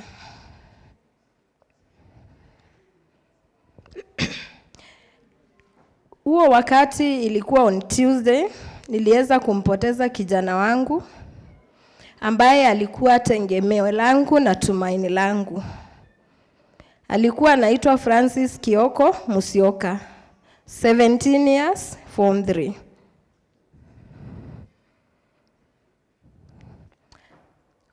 Alikuwa kwa kikundi cha watoto 8, waliweza kumalizwa wote, walikuwa kwa mkutano yao ya Ngambeji collection. Mtoto wangu aliitaniwa na one of village elder, na huo askari mwenye alikuja hakuweza kusikiza watoto hata kidogo. Aliwamaliza wote. Lakini ile huwa nashukuru Mungu na ninasema kuna Mungu. Mwenye aliitania watoto wetu, mtoto wake ndiye alikuwa wa 8 kwa hao watoto wengine. Hapo Mungu akamuonyesha kuna kitu. Yale nilipitia huo wakati, nilipitia changamoto mingi sana. Kitu ya kwanza niliweza kutengwa na watu wa community. Nikitembea wananionyeshana kwa mkono hivi, ndio huyo mama wawezi. Lakini si kurudi nyuma. Nilichukua uamuzi wangu na kusimama kama mama kwa sababu nilijua mtoto wangu hakuwa mwizi na alikuwa mwanafunzi. Niliamua kutokunyamaza, na kwa sababu hao wazazi wote hatukuwa tunajuana, nikaenda nikiacha namba yangu kila mahali na tukapatana sisi wote. Kwa saa hii tunaendelea vizuri. Kama mimi naendelea vizuri na niko na courage kama naweza simama mbele yenu na si shed tears. Nilikuwa nikisimama nikikumbuka mtoto wangu nalia. Lakini niko na tumaini. Na sirudi nyuma na sinyamazi. Nimembaki kutetea wale vijana wamembaki. Wangu walienda. Na nikinyamaza, wale wengine watanyamaza. Watamalizwa. Na ile imenisimamisha hapa ni kuwaomba nyinyi wote, wamama, wanarika, wababa na kila shirika yenye iko hapa. Msinyamaze mkiona hizi visa za mauaji ya polisi, brutality zikiendelea. Tutoe sauti. Tuone kama hii maneno itaisha. Kwa sababu mzazi akimpoteza mtoto na hakuwa mgonjwa anakuanga na uchungu mingi sana na hawezi sahau. Ile ingine niko na tumaini. Kwa sababu kesi iko kotini. Siku moja nitakuja kupata haki. Nitakuja kupata justice siku moja. Na ninaomba serikali yetu ya Kenya ambayo inaongozwa na Martha Koome waangalie zile kesi ziko kotini na zimekaa miaka mingi. Kwa sababu hii kesi ni ya kutoka 2016 up to now inaendelea. Tunaomba tu waangalie hizo kesi, na si kesi yangu peke yangu, za wale wamama wote wako hapa na wengine wamenyamaza, wamedhulumiwa na wamenyamaza, hawajapata courage ya kuongea ama kujitokeza. Waangalie na wasishughulikie. Tena ile kitu ingine ni kushukuru yale mashirika yote yalitushika mkono, yalinishika mkono aswa mimi. Singeweza kutoka peke yangu. Kwa sababu ukijaribu kuinua sauti kama kwetu mahali naishi, unanyamazishwa. Mimi nakumbuka niliambiwa na askari mwenye alikuwa kwa sini, nitajua akesi na maiti kuliko akesi na mimi nikiwa kwa sanduku. Na nikasema niko tayari kukufa nikitetea vijana. Wangu washaenda. Lakini wale wengine nitawatetea. Sina mengi ila tu kurudia tena. Tusinyamaze. Tuongee na tusinyamazishwe. Hawa watoto wote, mimi nikiona kijana rika yangu nakumbukanga mtoto wangu. Na wote ni wetu. Tushikane kwa pamoja, tusimame. Tukomeshe hii mauaji ya polisi. Na tukiongea tutasonga mbele. Pia mahali huko usinyamaze. Na ni si himizo tu yangu yenye naomba kwa serikali yetu ya Kenya.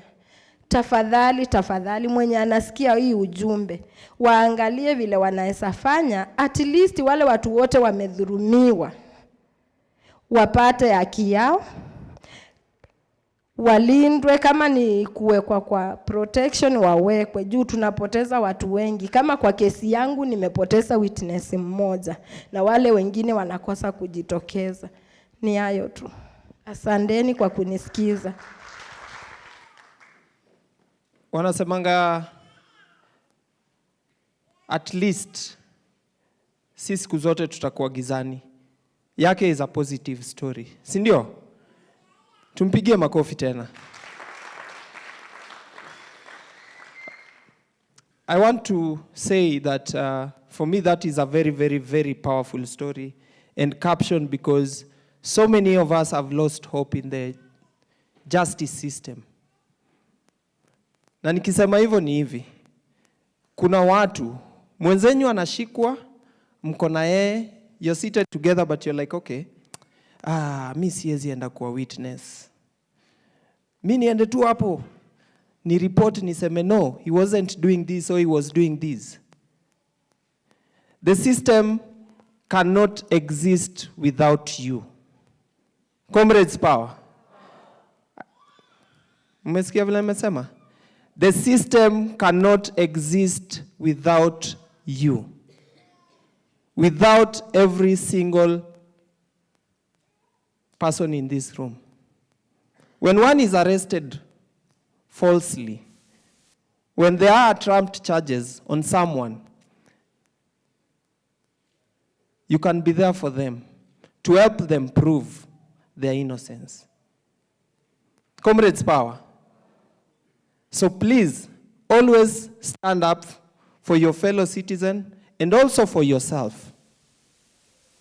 Because also, when you don't stand for yourself, then sisi wengine tunakosa nguvu. And this is because many times when you're caught in the wrong, ama not caught in the wrong, they tend to intimidate you. So badala will explain the truth, they want you to take their story as the gospel truth. Ama vipi, sinafanyikanga hivyo? Si tulikupata, si ulikuwa. And you're like, okay, let me explain myself. Insist, explain yourself. Because then, people can stand with you. Tumpigie makofi tena. Are you ready for the action? Are you ready for the action? Unajua wasanii wako huko nyuma, if they don't hear your voices, wameniambia go confirm if they are ready for us. Are you ready for the action? No, you're not.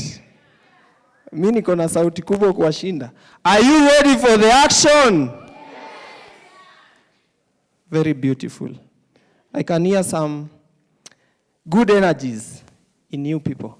But before we get into the real action, I want to give this chance to one of our great partner, someone who has believed in us, the Missing Voices, the social justice centers, the organizations that we've been working with day in, day out. I want you to prepare your hands to welcome Commissioner Lee Fang. Put your hands together for Lee Fang. Karibu sana Lee Fang.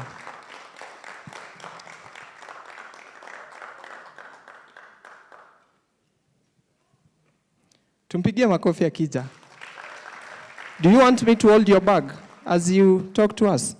It's okay? Okay, thank you.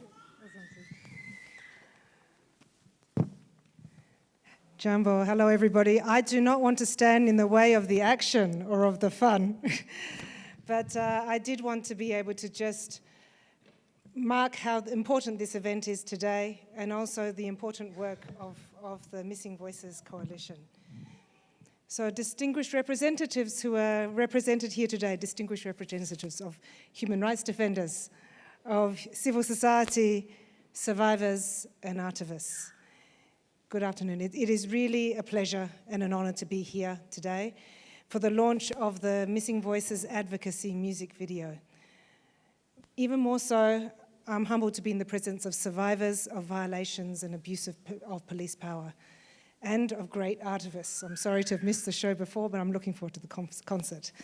And I take this opportunity to convey my gratitude to the Missing Voices Coalition for their vigor and their tireless work towards promoting police accountability, and especially their efforts in shining a light on and combating extrajudicial killings and enforced disappearances. OHCHR, the Office of the High Commissioner for Human Rights, is proud to partner once again with Missing Voices. Over the past few years, we have worked together in raising awareness. Okay, sorry. We have partnered over the last few years in raising awareness of extrajudicial killings and enforced disappearances, and with partners across the spectrum, jointly curating solutions to try to address these issues. Sadly, the trends documented by the Missing Voices Coalition are not improving. According to the coalition, 145 people, men and women, boys and girls, were killed by the police in 2019. The number grew to 158 killings and 10 instances of enforced disappearances documented in 2020. And chillingly, the number escalated to 187 cases of killings and 32 cases of enforced disappearances attributed to police in 2022. In 2021, I mean. And this year alone in 2022, the coalition has recorded already 50 cases of extrajudicial killings and 3 cases of enforced disappearances. And it is especially disheartening to note that the overwhelming majority of these cases, of these people who've been affected, are coming from the informal settlements. These violations and abuses have left many without spouses, children, and parents. And we join in the sorrow of survivors and the families of victims, some of whose stories have been documented in the book by the Mothers of and Victims and Survivors Network, They Were Us, a book shining a light on the stories of victims and survivors of police brutality in Kenya. Because this is not just about cases or figures, this is about real people and real lives. I commend survivors for standing tall and actively seeking justice despite the pain and mental anguish that we know that they bear. And raising awareness of these cases of violations and abuses is a key step towards the journey towards police reforms and change. And what better way is there to raise this awareness than through artivism, through song and dance? All of society, artists, civil society, and state actors have a role to play to bring about change and stamp out violations and abuses. I echo the rallying call of the Social Justice Centre's working group in asking, what are jails for? Kwani jela ni za nini? And in calling to an end of police violence and brutalization of people. Let us not normalize violence and abuse. Let us speak out, report these cases to the government agencies, and sign the petition that the Missing Voices Coalition has put together to call for an end to enforced disappearances. Asanteni sana.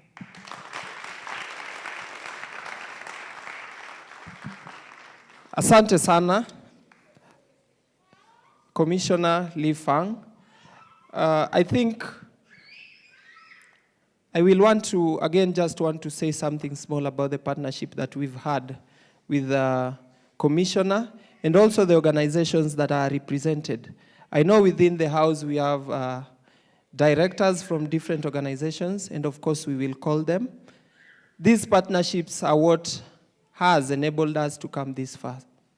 In activities that we've done in Nairobi, outside Nairobi, in our communities, and still plan to do more in different spaces.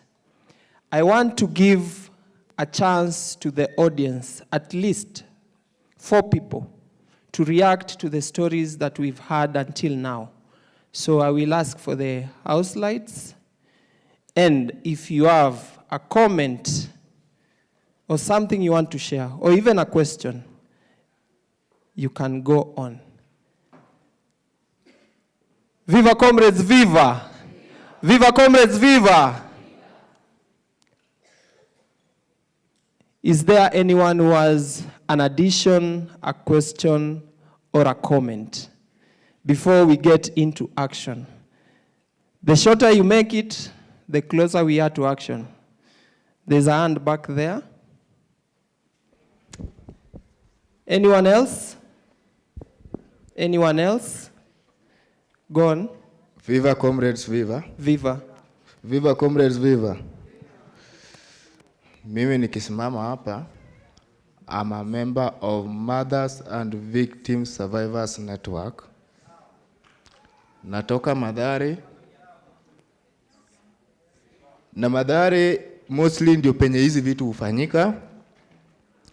And nikisimama hapa, youths nadhani mmejua sahi criteria yenye polisi wanatumia. They use another tactics, sio ile yenye tulikuwa tunatumia ya kwanza. First of all, utapata hizi magari za polisi hazitumiki. Why? Kuwafunga macho nyinyi vijana. Secondly, tunataka kuuliza hawa OCSs. Mumepewa gari na serikali. What is the work of those cars and those vehicles? Secondly, unapata polisi mwenyewe anatumia gari yake ya nyumba, gari yake ya boma kuenda kushika vijana na kuwatupisha na kuwapotanisha. I think very many few of you here knows that. na mnaogopa kusema juu ukisema kesho utapita pale kwa police station and you are the next. Kama mimi nikisimama hapa, there is a case yenye inanisumbua sana na inanisumbua akili mpaka nao. Tulikuwa kwa matanga fulani. Huyu kijana aliuliwa na polisi. Hiyo siku tunakusanya matanga, inafaa kwenda kuzikwa, they came again, wanashoot mwingine hapo, wanaacha akiwa amekufa, wanaenda. Mimi mwenyewe nilienda Muthaiga kureport that case. Ilikuwa saa 7:25 usiku. My friend, Kenya niliona siku mrefu. I myself, gari enye walitumia kushika na kuenda kuchukua ule kijana penye wamemshoot there was not a police car. Muthaiga police station, kuna gari wanashika kijana inatumia KAK 635Z. Hiyo gari ni ya registration kani? Ya mwaka gani? Ukienda hapo kwa police station utapata iko juu ya mawe. But usiku unakutana na hii gari ikimove ikishika vijana. Mimi ningeomba swali moja. The coming government, future is for the youths. You old people, you are using that, siwezi sema sana, kumaliza hawa vijana wadogo. Sasa mkishawamaliza, hiyo government next yenye mnasema ni ya youth, itakuwa government ya watu gani? Saa hii tunaelekea elections.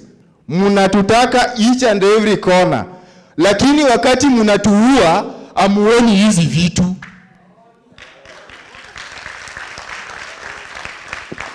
OCS ndio mtu wa kwanza kupatia MCA security. Kweli uongo? OCS ndiye anajibika na MP. Kweli uongo? Kuna PA wa MP na kuna PA wa MCA. Hawa watu wana collide na polisi kumaliza our youths. Kama wewe uko kwa ile gang nyingine na hii gang nyingine inasupportiwa kwingine na wewe ndio kinara, I'm very sure utaenda. Na utaenda kwa jinsi yenye wewe mwenyewe hutajua. Cause ukiwa kwa barabara una expect hiyo gari ni gari yenye hata ifai kuwa kwa barabara, unroadworthy vehicle. But hiyo unroadworthy vehicle ikikushika itakuua, mwili yako ipatikane Rivayala. Mwili wako upatikane Oldonyo Sabuk. Kweli uongo? Gari itakusafirisha kutoka hapa mpaka Rivayala. Na tuko na broad blocks na tuko na curfew na tuko na kila kitu. In real sense, tuongee ukweli, tumejua hizi vitu. Hata wewe umejua. Hata wewe umenakaa kwa kitu unajua. There is somebody inside this room mwenye anafanya na serikali na amejua hizi vitu. What are they doing? Mnafanya nini kuzuia hizi vitu in real sense? Msikuje hapa kutufunga macho and yet we know where these things are being done, who are doing these things. Na tuwezi point out kwa nini tunaogopa. Mimi maisha yangu naipenda. Napenda maisha yangu juu bibi yangu akupale na niangalia, mtoto wangu akupale na niangalia. Nikilose life yangu saa hii, who is going to give them food? Who is going to look after them? No one. Sasa hawa mapolisi wanatumaliza na wametujua. Na wanatujua wakitumia hawa wanasiasa wenyewe wanataka kura zetu. It is enough and it is enough. Na saa hii ndio saa inafaa tuongee na tuseme tumechoka na tumechoka na tumechoka. Mimi nimechoka na nimechoka. Hata saa hii mimi ni witness. Huyo polisi alishoot mtu point blank nikimwona hivi. Hivyo. Thank you. So una expect niende police station kama mimi nilienda nikadetainiwa, nimeenda saa 7 ya usiku nikatolewa saa 11, nimeenda kureport. Hiyo ni nini? Then una expect nisimame nipige kelele na ule mtu ako na bunduki na mimi sina kitu. What will you do? Nothing. So tafuteni mbinu mbadala enye tunaweza tumia kuongea na hao watu na kuraise easy voices. Hao watu pia wajue we are human beings. Thank you very much. Asante sana. Thank you very much. There's another hand here. Let's keep them short. Okay, there's another one on that far end. Simama, go on. Habari zenu? So my name is Resilient Mboya. Natoka Mukuru kwa Njenga. Na Mukuru Community Justice Center. Na nimehuzunika sana because I'm coming from a community whereby last year we had massive evictions. I was forced to leave my community because the government chose to evict more than 40,000 households. President akafail ku address katumatuma wakina Matiang'i nini nothing wamefanya. Hizo chaos ziki happen, 5 people walikuwa shot. So one person died. 2 ni minors, kuna mtoto ako 15 years old. Bullet imekuwa launched hapa on the lower abdomen. Tuko na mwingine ako 17 years old. Alipigwa risasi rip through rib hapa kwa kiuno, kwa hip ikatoka, lakini alisurvive. So watu wawili minors wame survive. Na since then tuliwasaidia tukawapeleka hospitali and everything, but until now hiyo story ni kama watu wamesahau, hakuna mtu anaongelelea. These kids wako huko nyumbani wanaumiza majeraha, wako na trauma, a lot of things ina happen. Na get chance kuona one of them mwenye alipigwa kwa hip na muona every day, at least yeye anaweza walk. But inani pain sana kujua askari alifanya hivyo ana walk scot free na no one ana speak. It is the same community whereby rafiki yangu niliongea naye leo akaniambia kuna boy ananitishia, ameniambia atanipiga risasi. Nikashindwa tufanyaje? Msichana ameripoti. The next day naona that huyo msichana boyfriend yake anamshoot 6 times nikimuona mali kama tu hapa. Na polisi wana take a long time ku respond. Si wenyewe tulisimama tukaangalia because ile ni bunduki my friend. I can't do anything Mtu akipull up a gun si wote tutalala hapa chini. So kitu na ask ni tafadhalini, nimetoka Mukuru kwa Njenga. Watu wanakaa kwa tent. Sasa Mukuru ni kama Dadaab, ni kama Turkana. Mtu hawezi believe kuna place Mukuru watu wanakaa kwa makeshift tents. Watu wanakaa kwa mapepa. Unaona? So naweza tu wa request sana, especially hizi cases za minor au watu wawili ambao hawakufanya anything. Walijipata kwa ile case, wana bear serious injuries na hakuna mtu anaongea anything. So ningependa waangalie story zao na pia hii story ya justice iendelee. Na power kwa people ni kitu ya maana. Tusikuwe afraid, let us speak out, na together we can. Asanteni sana. Thank you very much. Thank you. There's a hand just behind you, and the last one at the far corner. Let's keep them short. The last 2 just behind you, and the last one there. Let's keep them short. Yeah. Naitwa Mwende Gitonga. I'm from Defenders Coalition. The HRDs, Human Rights Defenders, must be the moment that you know that you cannot die, then you live. You see? Yeah. If you can see it, then you have it. All of you. For the fight. If it's a fight for you, that's it. Yeah. Thank you very much. The last one, and then we come back to the real action. Yes, so I greet each and everyone in the house right now. I go by the name Bob. I'm a performing artist. I work with Leaders for Leaders from Kisumu. So I have a story to tell. My mother was an agent. I remember back then, hiyo election imepita ya mwisho, alikuwa agent ya jamaa fulani alikuwa anataka kusimama MP. So it was on a Saturday, tumetulia kwa nyumba, me, my brother, my father na mamangu hapo. Unajua tu maisha za ghetto, So tukiwa pale kwa nyumba tukasikia pupu pupu. Kwani nini mbaya? Kuna kitu imefanyika. Kidogo maskari watano wakaingia kwa jikoni. Tukasikia wamechapa vitu upside down. So mamangu wako hapa nauliza nini mbaya? Nasikia akiambiwa sijui kuna ballot boxes na ballot papers zimeibwa na ni kama sisi ndio tuko nazo hapa kwa nyumba. Na babangu wako hapo kwa kiti anawaangalia. Nikasikia amechapwa kibare. Unajua nilikuwa nimeweka nywele.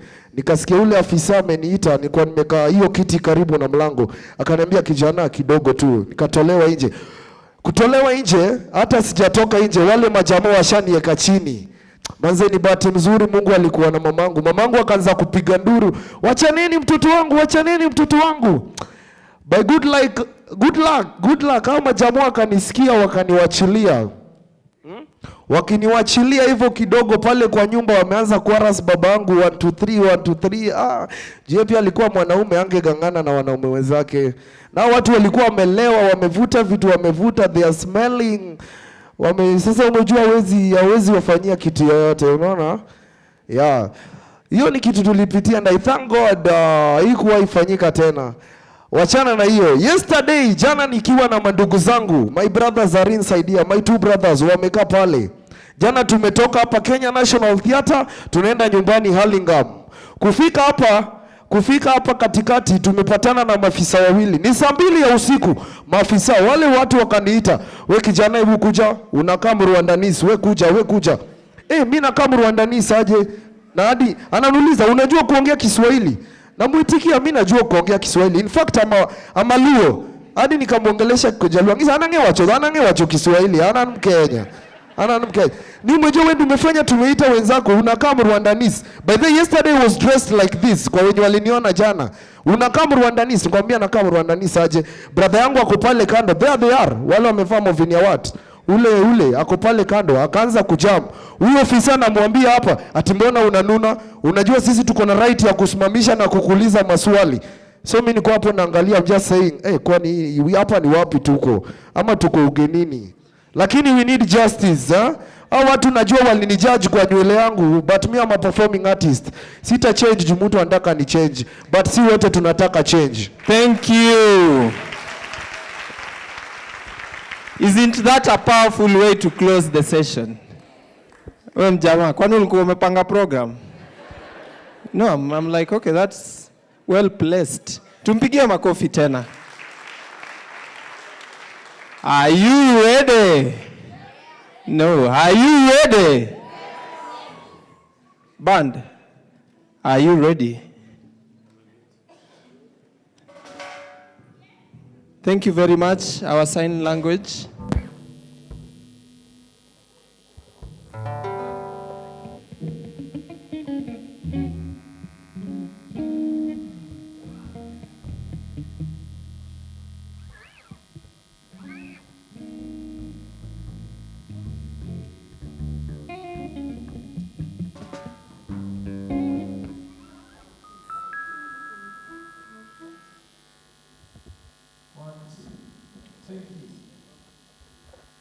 So, we want to have some of the greatest, most powerful performances you've had. Not in this year, then in this month.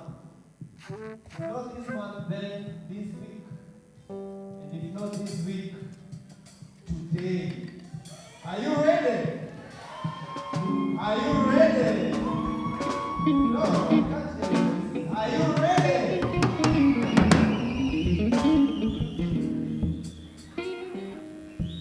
I want to welcome one.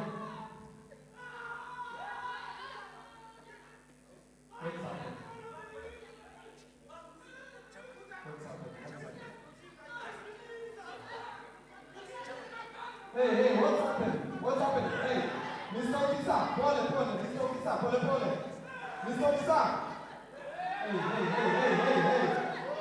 Hey, hey, hey.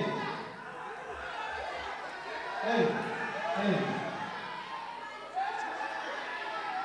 Hey. Hey.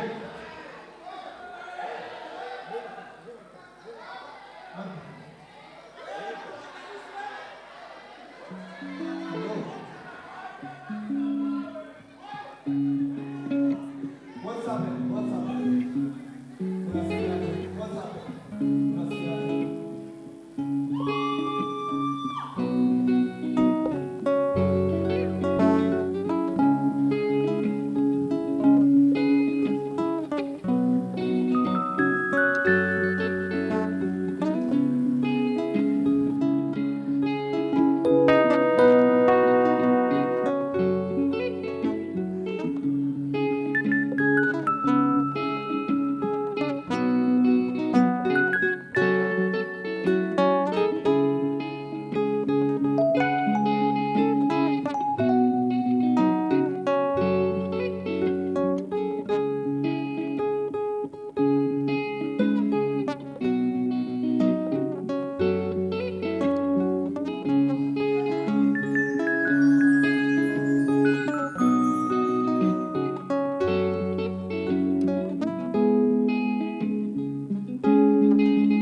The main character, so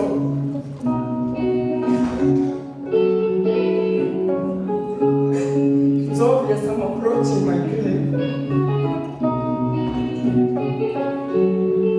Brave. Brave is no longer my name. My name is extrajudicial killing candidate. And I know CS somewhere is expecting me to personally pass this message before I pass.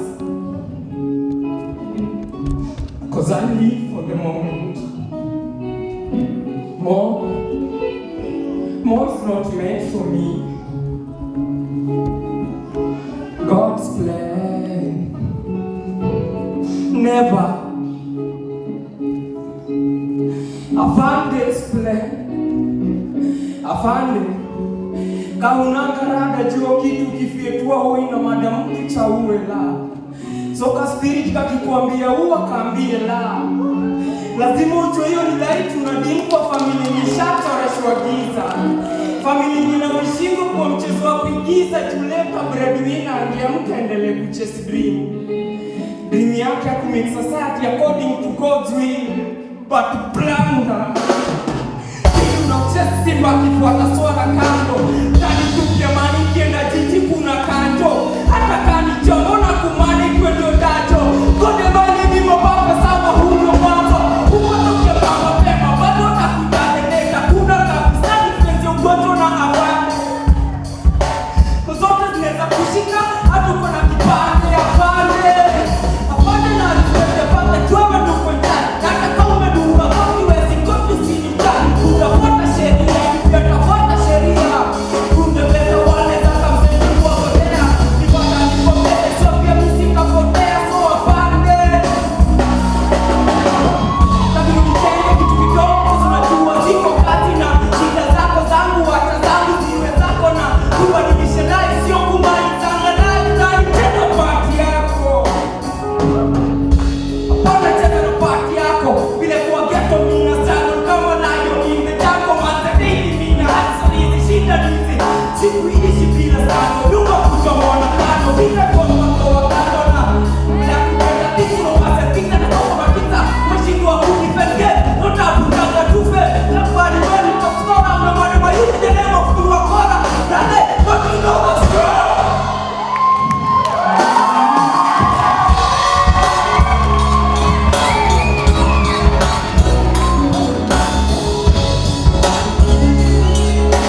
Don't you know that's wrong? Give it up to Anthem Republic.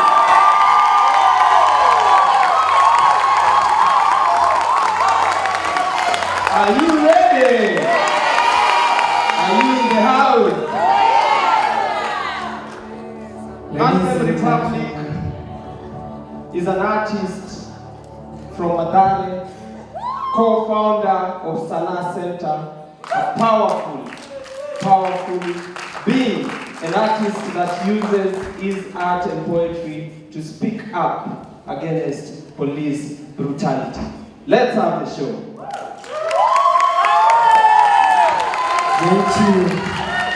Thank you so much. Wrong ni wrong. Hata kai inafanywa na you are right man. Nataka useme hivyo, sawa? Wrong ni wrong. Wrong ni wrong. Pande hii siwasikii. Wrong ni wrong. Bana. Peace ni kitu mzuri sana na peace ni inclusive.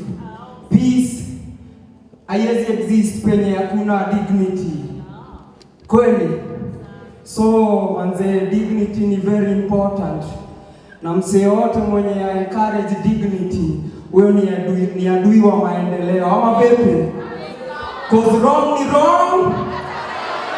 Wrong ni wrong. Yes, so my next piece ni peace.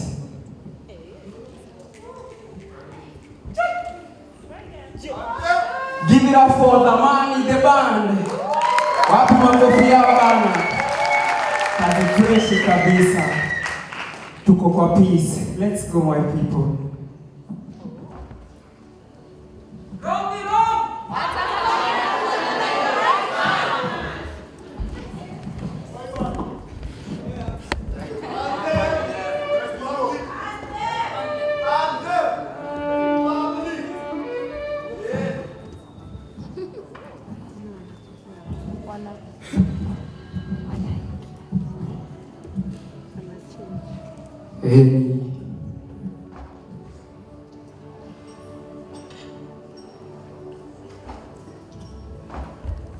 This piece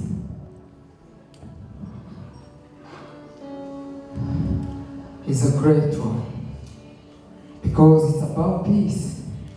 I love peace.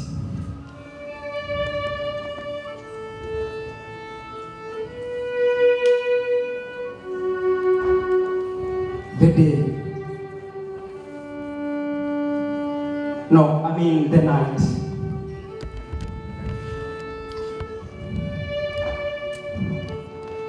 The night is morning.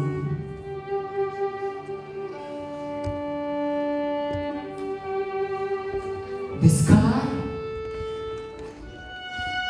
is crying pain. Pain is my share. Fear is my heart. Robbed by the death of my fellow citizens who are butchered, stoned, and slaughtered like animals. My heart choked will never retreat because I try to fill it with lies, but it knows the truth, Mama. Mama, yes, I know you never raised the coward, but this reality is so real to me, I can't handle it, see? You and I in the shoe of a street kid who is running up and down in the street, begging for food, and yet no one is showing concern, including you. Yes, you ni wewe wacha kukataa. Si ni wewe ulikataa. Babake na panga tijuni Mjaluo. Ni ulipika mamake na mawe together tijuni Mkikuyu blood. Blood ilikuwa ina flow kali batana na jua vile watu walikatana na mawe kupigana. Wengi saili viwete. Akopi mpenzi ulikuwa umeka pete, uliza ukembelewe na mashete. How does it feel to lose the love of your life? I mean, how does it feel to lose your mother, your father? How does it feel to your only daughter. I mean, how does it feel to lose a fellow patriotic citizen? Cheki huyo mtoto. Ulimbaptize ukamuita orphan. It is so interesting, right? Bravo. I hope I'll crown as the best kataman mwenye anaweza kataman na panga together. I hope I'll crown as the best murderer mwenye anaweza piga watu na mawe together. I hope I'll crown as the best choma man mwenye anaweza choma watu, mia watu nyumba wabaki homeless. I hope I'll crown as the best destroyer of economy, Mr. Tribal. I hope so, because if not so, then you should be ashamed of yourself. You should be ashamed of yourself, because you are a prisoner, a slave by choice. I mean, our leaders wanaongelea vile watakatana nusu mkate, na wewe unashika jirani yako kichwa nusu mkate. Are you normal?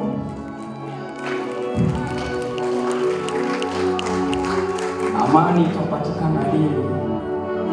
Amani itapatikana ile dema yuru wataacha kukaa base idol, wapate kazi 22 jambazi. Na sisemi jambazi ndio the only option, but some leaders wanachangia kwa hiyo option. Since you lead as we follow. Amani itapatikana ile the promises za wabunge zitakuwa full filled, ziache kuitwa empty promises. Amani itapatikana ile de utaacha kuweka food kwa fridge wengine wakilala njaa.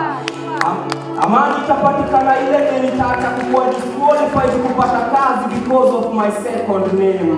Let not tribalism silence our hearts with our differences.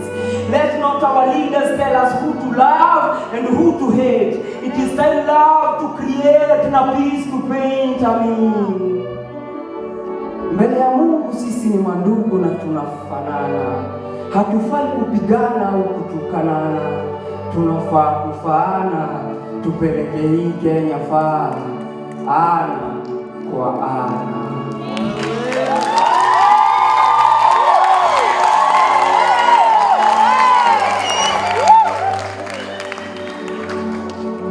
Anthem.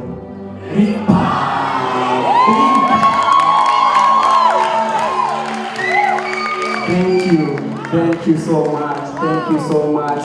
Tudumishe amani, tuheshimiane, tupendane, tusapotiane, tulete maendeleo kwa hii nchi. Ama vipi?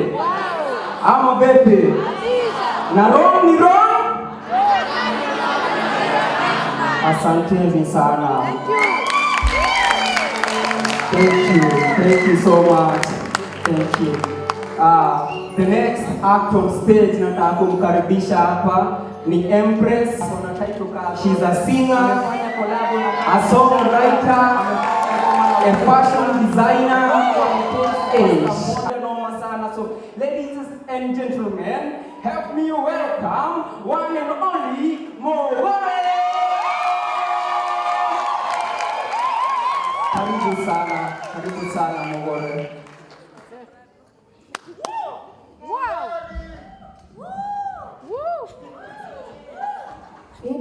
Innocent life gone, elderly and just born. Big up our people, I wear it, but let us take people's skin and tear it. Me no come as no land no slaughter. A blood run through me vein not water. Everyone of you a pariah to fear you. Not even the baddest man can fear you.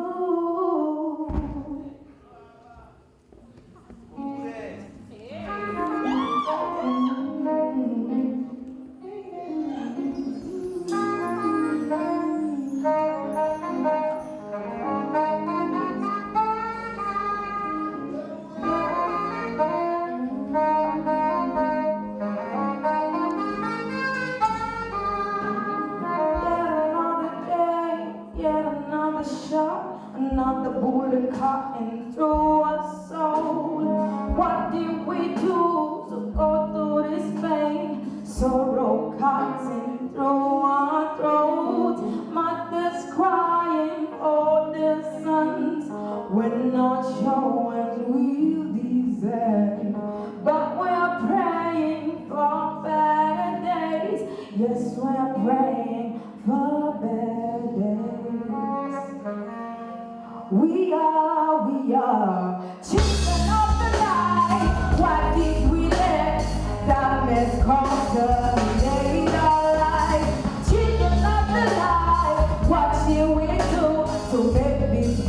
up will be the end.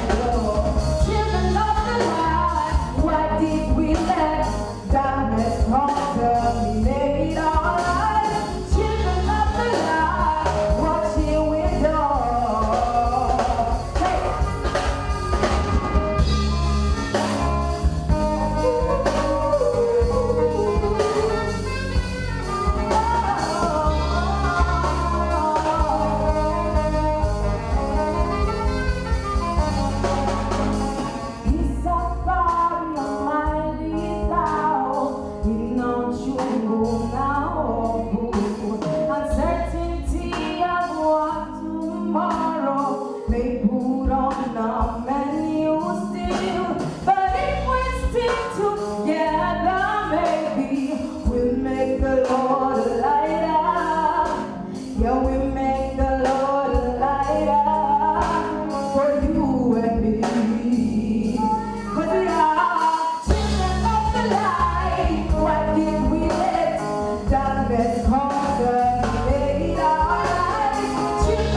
do?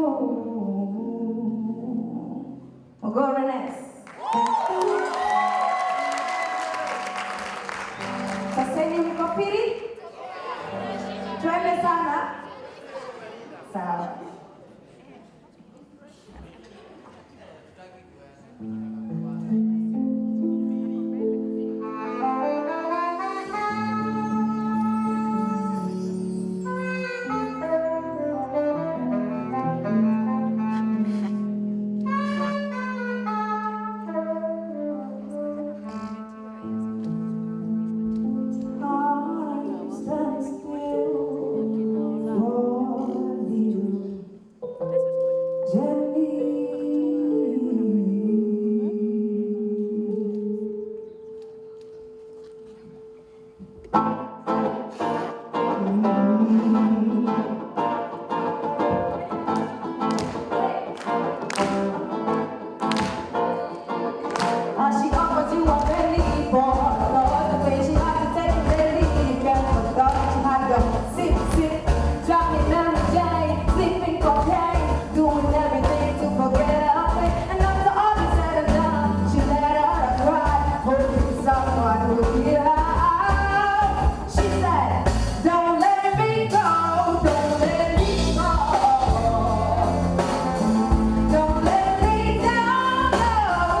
pamoja, si ndio? Si ndio? Kabisa. Sana nataka msemee.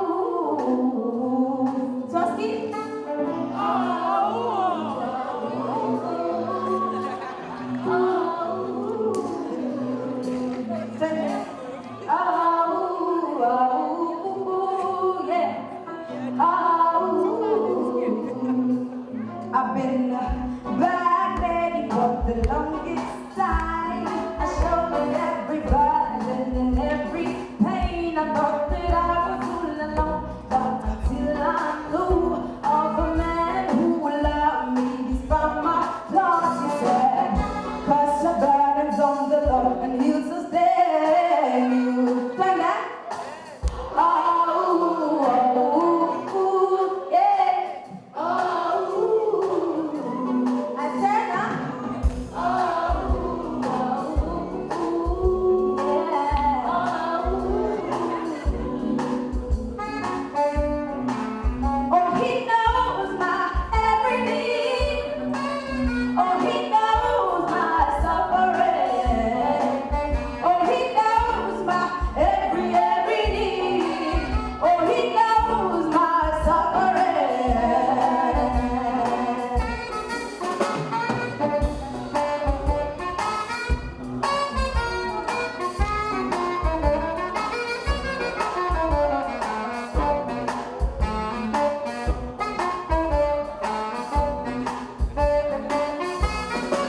I've been a bad lady for the longest time. A bad lady for a long, long time. A bad lady for the longest time. And now I'm back like the prodigal son. A bad lady for the longest time. A bad lady for a long, long time. A bad lady for the longest time. A bad lady for a long, long time. And now I'm back like the prodigal son.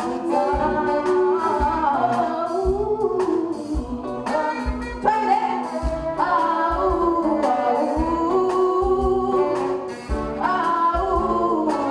See what's key.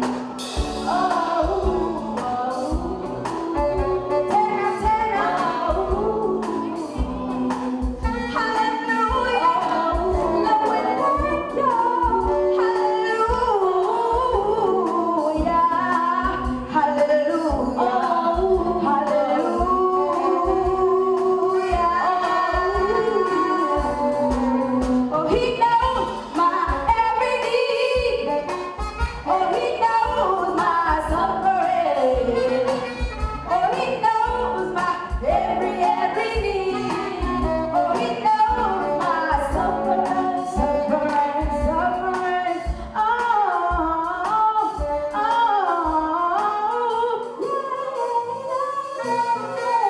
I've been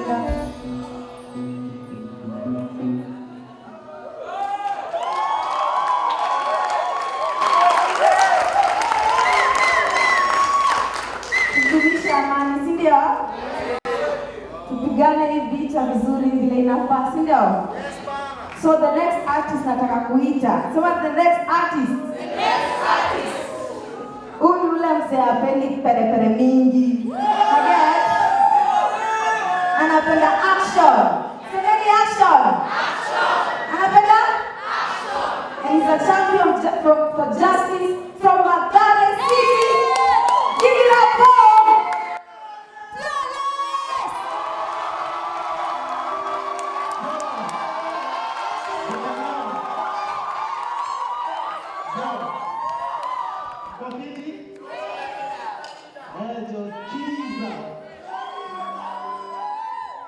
I go by the name Flawless Kona. Madhara Empire Joe. Shukran kila mtu amekam. Enyewe inamina lot juu tuna champion police excesses personally naweza kuona day yenye tutaishi na dignity kama West. Hata kama ni watu wa hii sio. For now, tujibambe. Flawless Konya. Twende kazi.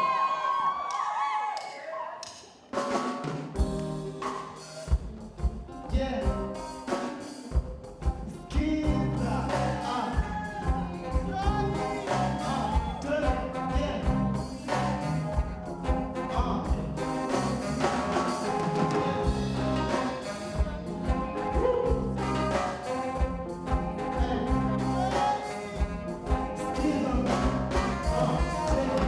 Election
tuko rada. So usipotie mzetu wanakujenga maganji, usipotie mzetu ni wa kabila yako, usipotie mzetu anaweza leta true change, unaona? Ndio garanda korona mbaya sana. Okay. Yeah.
nasikia wale iko stable.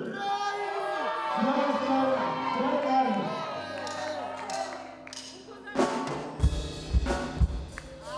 Yes. Jesus. Go. Yes.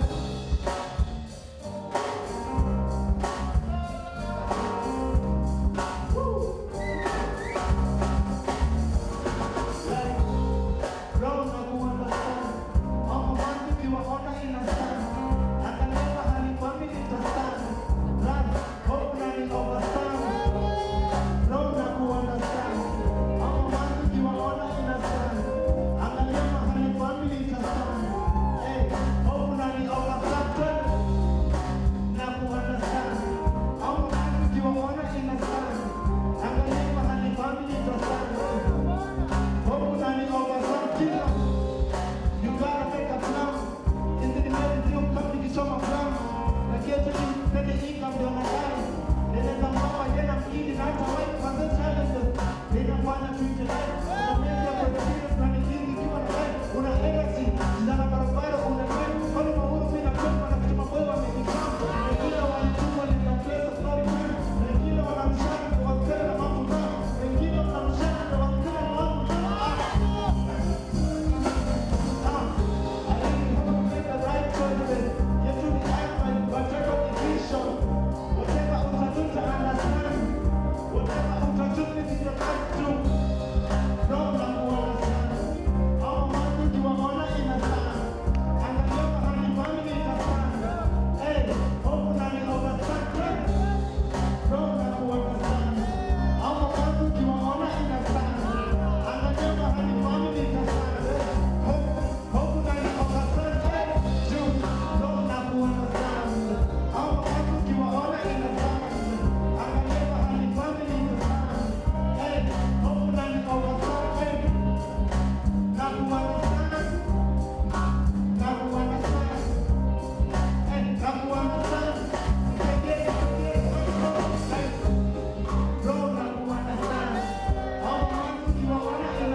Again, shukran sana kwa kukaa.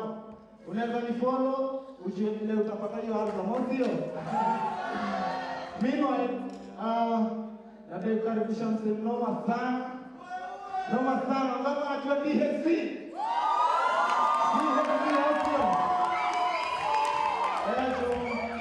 One of the illest rappers kutoka Dandora Hip Hop City. Abu Dhabi Tembekali, au sio?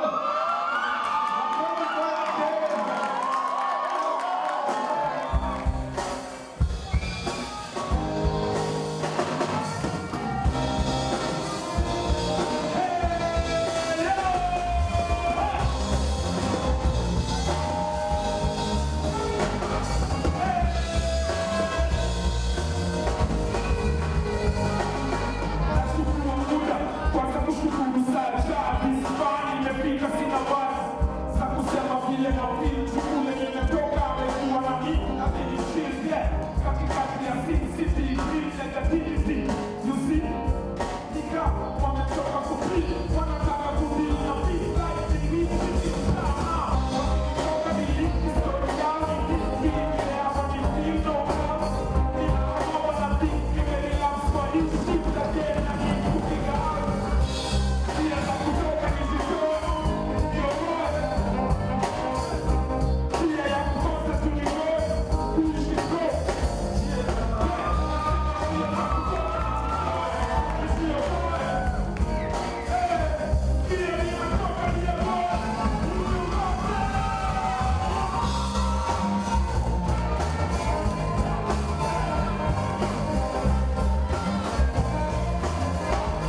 Isa Isa. Wacha nisikie nduru ya Isa. Isa Isa ameshinda. Lakini sio wale washindi ama vipi?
wakati wako sasa, wakati wako sasa.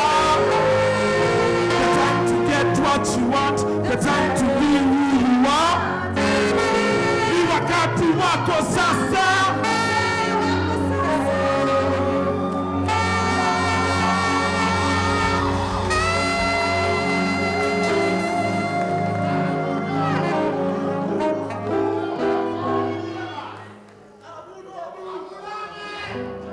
Oya, National Theatre mna feel vipi? Ile pande wamenyamaza sana, tulia. National Theatre mna feel aje sasa? For those who don't understand Swahili, are you liking the vibe? Yeah. Kama kawa. So ingine kama unaijua unaweza nisaidia. kama unaweza amka ukatike ama vipi? Lakini inataka house lights manze. Lazima ni perform na watu wangu. Ama vipi? Ama vipi? Twende kazi.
Mayday,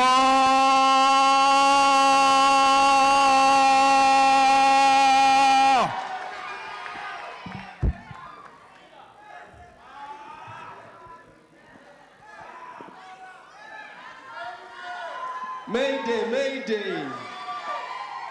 Mayday, mayday. Mayday, mayday. Mayday, mayday.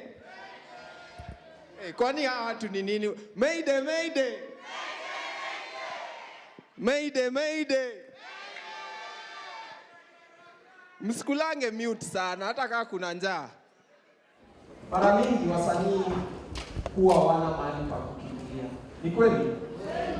Matters intellectual property, matters mental health. So we engaged these people. So all through the process, before UWAGA came, we didn't only have a good song, but we also had powerfully engaged and more capacitated artists. So before we launch UWAGA, I want to take this chance to invite two people that took part in this particular practice. And one of them is Daisy from M&O Advocates. Let's clap for Daisy.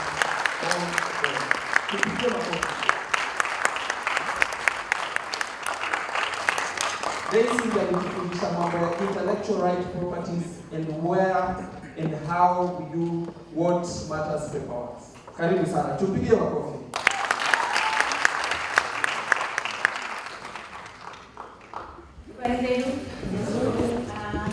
Very honored to be here today to celebrate this great moment with the artists we work with, who's been trained during about rights. So my name is Daisy Chege, partner at M&O Advocates, and our role was to train artists for their rights. They make creations when they are together creating artistic works, and we were there to empower them and encourage them to register these creative works.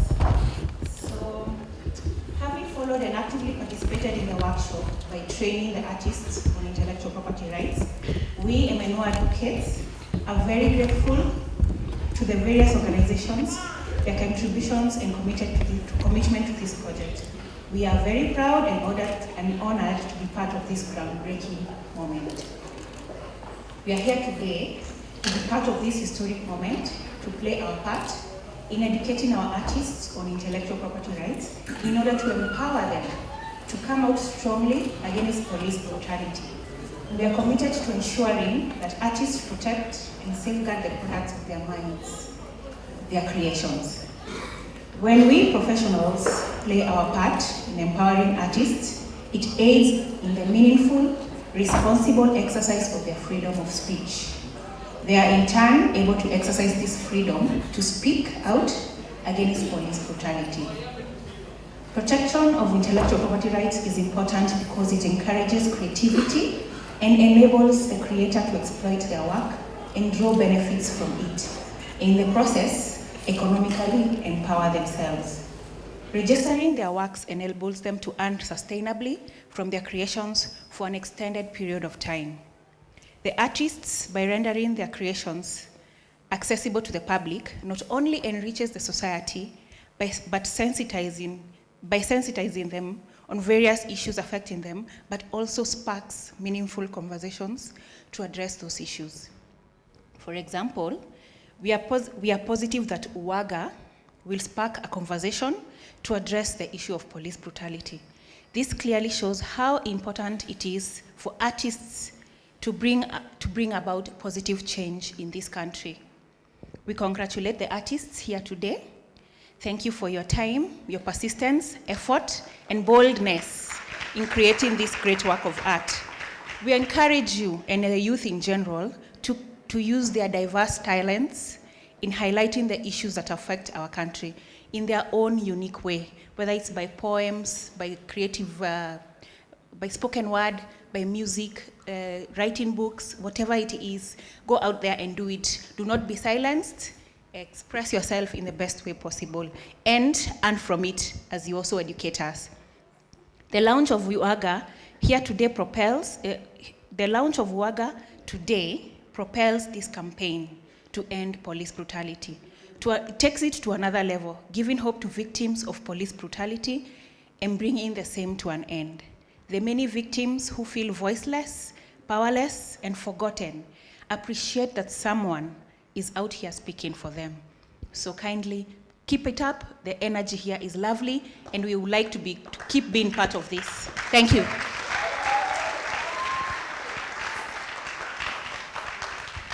Tumpigie tena makofi.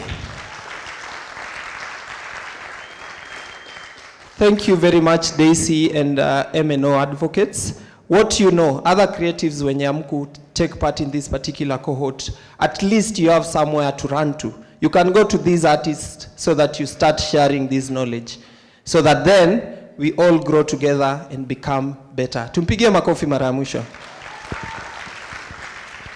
I want to take this chance to welcome, we say our mom, tumezoea kumuita hivyo, eh? Yes, eh? Give it up to Salima. Karibu sana. Watu wanakupenda sana. Uliwapea nini? Mpigeni makofi akija.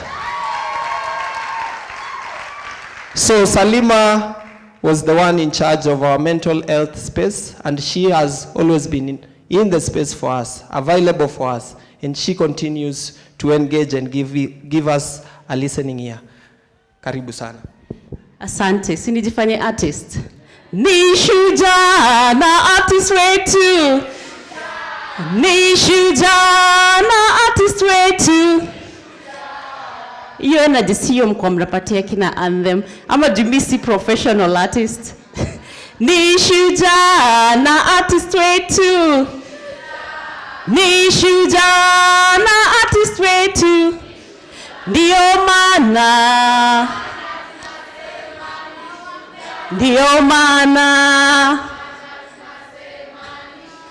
waendelee na artist, waendelee na artist wetu. Ndio maana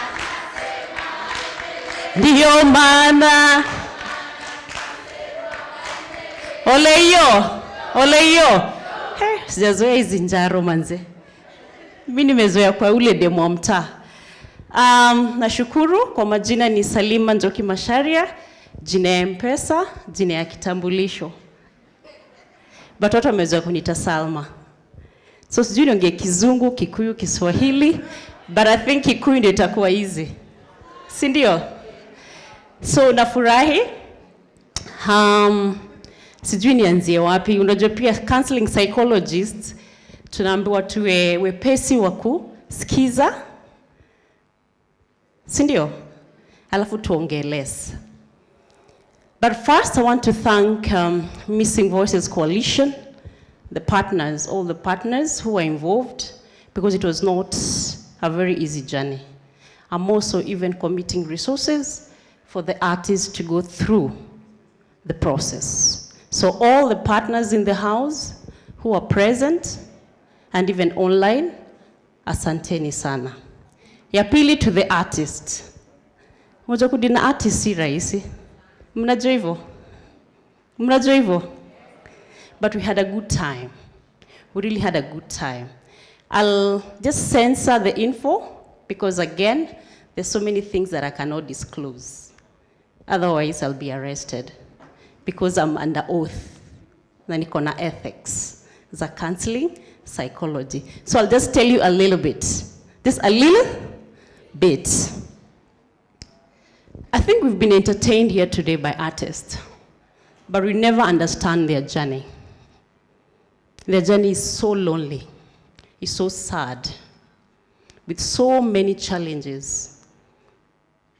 You know, and mostly when COVID hit, most of the artists were used to public spaces, but those spaces were closed.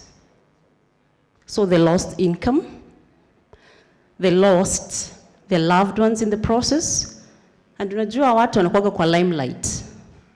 So that fame, the lifestyle, everything changed. So what happened when COVID came, walitoka kwa limelight. They didn't have friends, because pia sisi, We want to associate with them because of the fame, not because of who they are. So those are the things that we discussed, and most importantly, we discussed about self-awareness as a journey, as a process. Because we know them as Anthem Republic, Mogorenes, but we don't know who they really are. Hatutekigi time kujua hao ni kina nani. They have families, they have children, they have parents, they have relatives. We as a society, we expect a lot from artists, a lot. And then we hold them in very high regard. But you forget they're human. They're bound to make mistakes. Sometimes they can just retrieve and go chini ya maji. They live very lonely lives. And then to cope up with the society, they have to put a face. Because to now expect to put face, sindio? So they put a face. You guys, maybe if you read in our dailies, you can see the numbers of artists who've committed suicide because of depression. I think now as a country, we rate number 4 in Africa. In the world, I think number 9 on matters of depression. You can do your maths. We are the top 10, in short, when it comes to depression. A huge number is the artists. And again, because we hold them in very high regard, so when these things, like when COVID hit, coming back to the society, the transition, it becomes so difficult. Because tunawaambiaga si ulikuwa artist, ulikuwa una make do. We don't accept them back in the society. And we think they made money so much that when they come back, wakianza kutomba vibarua, unaanza kuwafanya nini? Kuambia siwe ni ule msanii. So there's rejection. So they face rejection. They face stigma. So we talked about all these things. Most of them even are parents. So there's also a challenge of the parenting. Now, ukisikia, like when you hear your child is in a school with an artist, that child also can face stigma, sindio? Baba yako si ni Anthem Republic. Tunamwonaga kwa TV. Si anaimba. So mtoto pia shule ana face stigma na rejection. So those are just, just giving you tips, because I cannot divulge into details again, because these are very personal stories that I cannot say before us and before the public. But mine is just to call on every one of us here to take issues of mental health seriously. And we become so intentionally and so deliberate on issues of mental health. Because in mental health, people who know me for the longest, I've been knocking at doors at organizations, please, let's mainstream issues of mental health in all our programs. And I'm glad some organizations have taken that up, even for the staff in the organization, even for the beneficiaries. So mine today is not to give details of what we discuss, but just to call on each one of us just to take mental health seriously. Number 2 is just to check on each other. Check even the artists, because sometimes I say they put a face. Sometimes they put it because of the public pressure. Can we just go a little bit deeper and just try to understand where they come from, even when we want to be entertained, because I was the one person who was just being entertained here, but we don't like going a little bit deeper just to understand the challenges they go through and how we can be of help. Then number 3, can we just be a little bit sensitive when we're dealing with the artist? I've seen the trolls on social media of artists. Oh, he was once here, now he's here. Can we be a little bit sensitive even when we're dealing with the artist? And even generally, just as human beings. Because we all need a shoulder to lean on. And mostly artists who are just every time on these spaces. and we don't understand their story. Number 5 or number 6, I don't know even where I am at.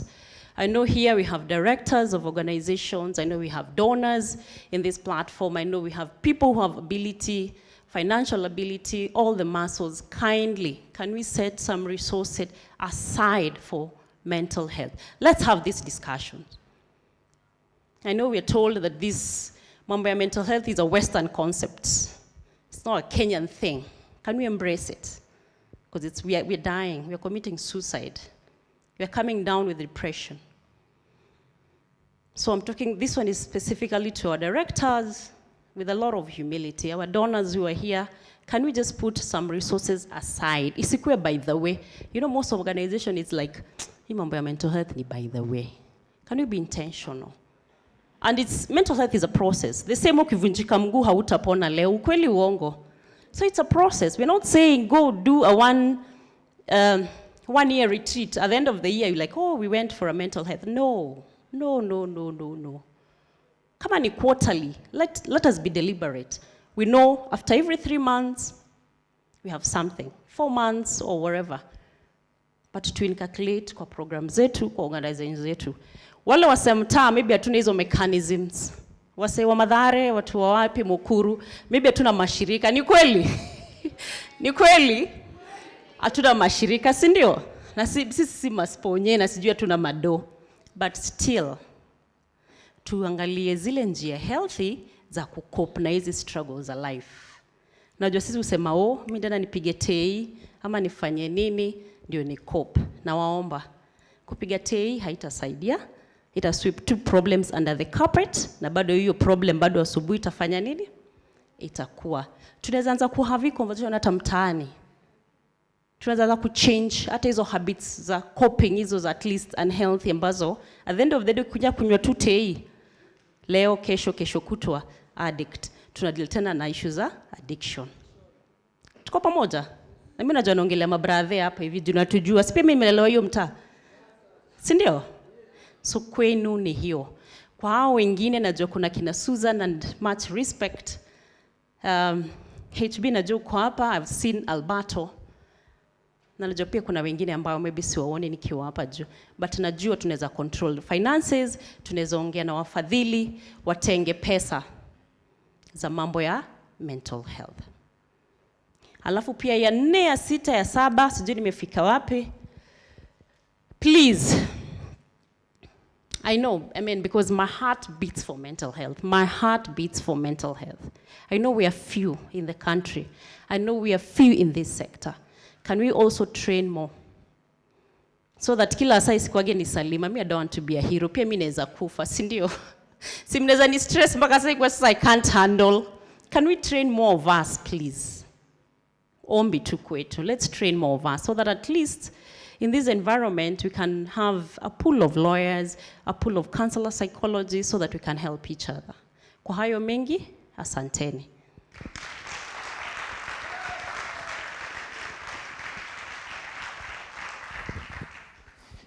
Tumpigie tena makofi.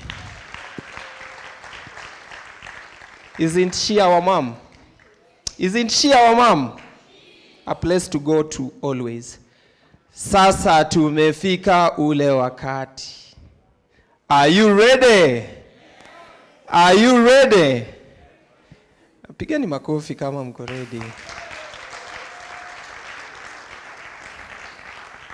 The biggest reason that we are here is that we want to launch the one and only song that made this day possible. Everyone here is because this song has been, and you've played a role. So I want to invite our partners and directors in the house and everyone that took part in this particular project so that we launch it officially. I'm going to start with our partner from Enrich Ball Foundation, Mr. Joachim. Welcome. Welcome. Just come to the stage. He is the director of Enrich Ball Foundation. Can we put our hands together for Mr. Joachim? Let us again put our hands together for Mr. Roberto, the executive director of Peace Brigade International. Karibu. You know what? So that we make them come fast, you clap until they arrive. Yes, yes, yes. Keep on clapping.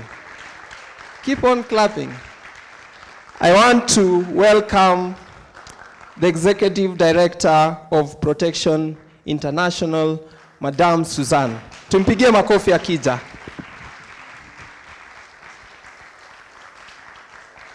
I'm also informed that the Director of Muhuri is in the house. Tumpigie makofi akija. Karibu. Karibu sana. Tumpigie makofi akija. Karibu. I want to welcome the production house that we worked with in this particular project. Inaitwa Baddest Thing. To welcome, tuwapigie makofi wakija. Where is Baddest Thing?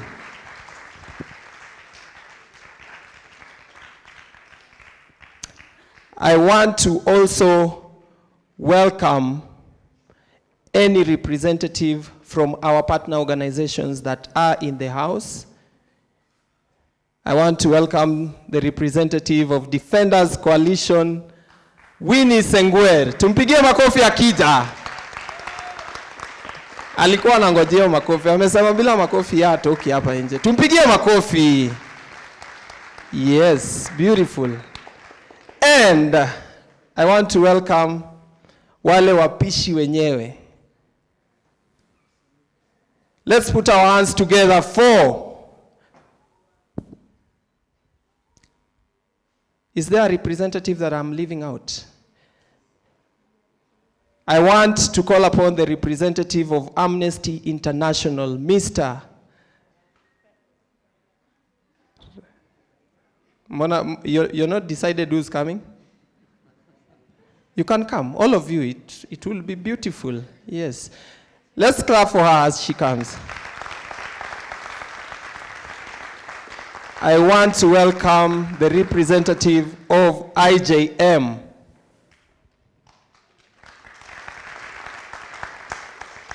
Tuwapigie makofi. And wale wapishi wenyewe.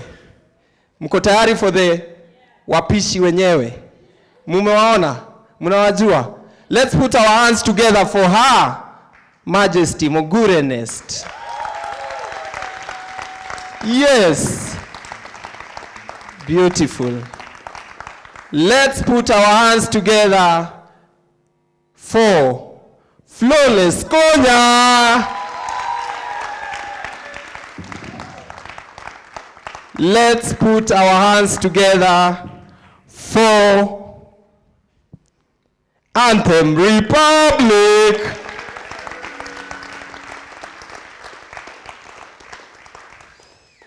Pigia makofi akija. Hakuwa na hiyo koti, hakuwa na hiyo kiatu. This is a new Anthem Republic. Mpigie makofi. Tumpigie makofi Abu Dhabi Tembe Kali.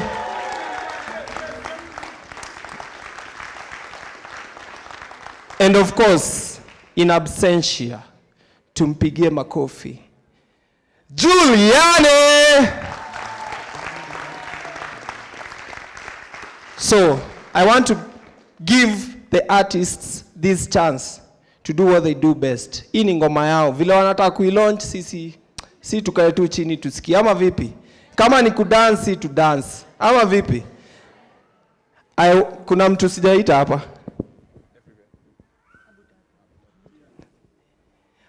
Yes, I'm being told the man in the coat, Ian Chelal, from IJM. Karibu sana. Karibu sana. So I'm going to give this mic to Abu Dhabi Tembekali to do what he does best. Then officially, as a team, we will launch UWAGA. Oh yeah, theater mna feel vipi? Missing voices, mumewakilishwa ama mjawakilishwa? Yeah, this show iko dedicated kwa kila msetu tumelose na police excesses na extrajudicial killings. Ningependa tu for 1 minute, hii ni impromptu, sawa? Tusimame to give a moment of silence kwa kila mtu ame lose life yake jua.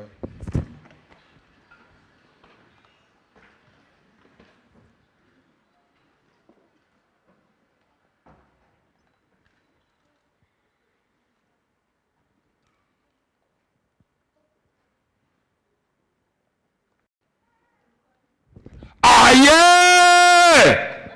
How are you feeling? So tutaenda hivi. Nikisema ati dhegi ni dredi na luku, unaniambia si hivyo UWAGA. Tuende ati dhegi ni dredi na luku.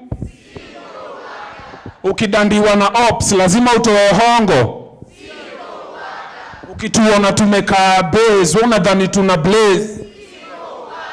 Haimaanishi yako fiti juu wamedunga suti. Yeah, iko wapi jeshi yangu? Kila msanii yako hii ngoma akambele manzejo. Big up kila msanii amekuwa part and parcel ya kumeki kitu iko successful. Thank you for your support, thank you for your love, thank you for your time. We love you and we bless you so much. Sindio? Twende, ati dhegi ni dredi na luku. Ukituona tumekaa base, unadhani tuna blaze. Hapana, amko rada, kila mtu nipatie. Twende, ati dhegi ni dredi na luku. Ukituona tumekaa base, unadhani tuna blaze. Haimaanishi yako fiti juu wamevaa suti. Ladies and gentlemen, we want to officially launch the UWAGA video. I hope you enjoy it. Thank you for your support, thank you for your love. God bless you, man. Ama vipi? Tuende kazi, tupatie hiyo video basi tuione.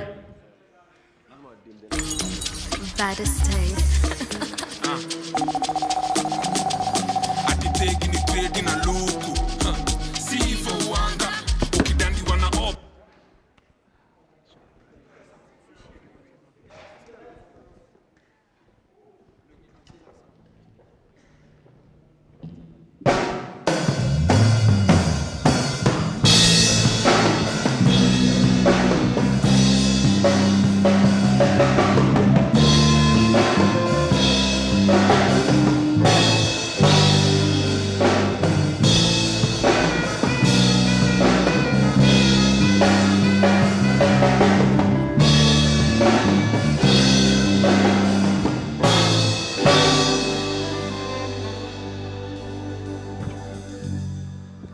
One, two.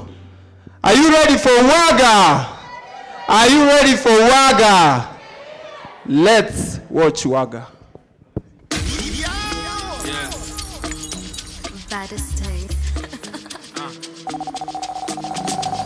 Atitegi ni trade na luku.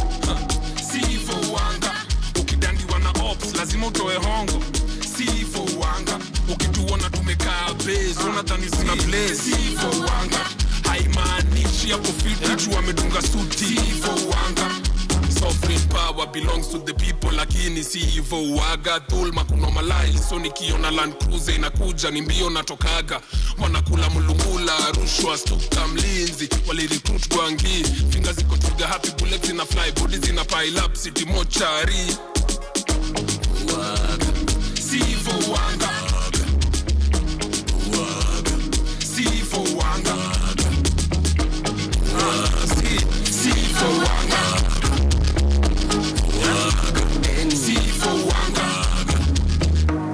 Madhali ni show si konde boy. That's when I harmonize haki hadi ile siku fisi atarudisha mali ya mbuzi. Ambia Goliath I'm from the tribe of Devi. Sis tuliwi na body ya limo ka engine ya nduthi. Hii inchi sio mlima, mbona uchumi inapanda? Mbona unavuna penye haukupanda? Umefanya hadi mama mboga na nyanya. Jeshi ya mjengo wana treki hawa afford nganya. Misa niko open kakeje imepigwa koto. Na courage ya kudiscourage tuanzia na encourage usoto. Referee balance your game ataka coaches ni mtoro. Tumerevise sana shida, Mungu fungua ukurasa wa maendeleo. Angalau watoto wetu wapate ya kesho. UWAGA. Si hivyo UWAGA. UWAGA. Si hivyo UWAGA. Si hivyo UWAGA. UWAGA. Si hivyo UWAGA.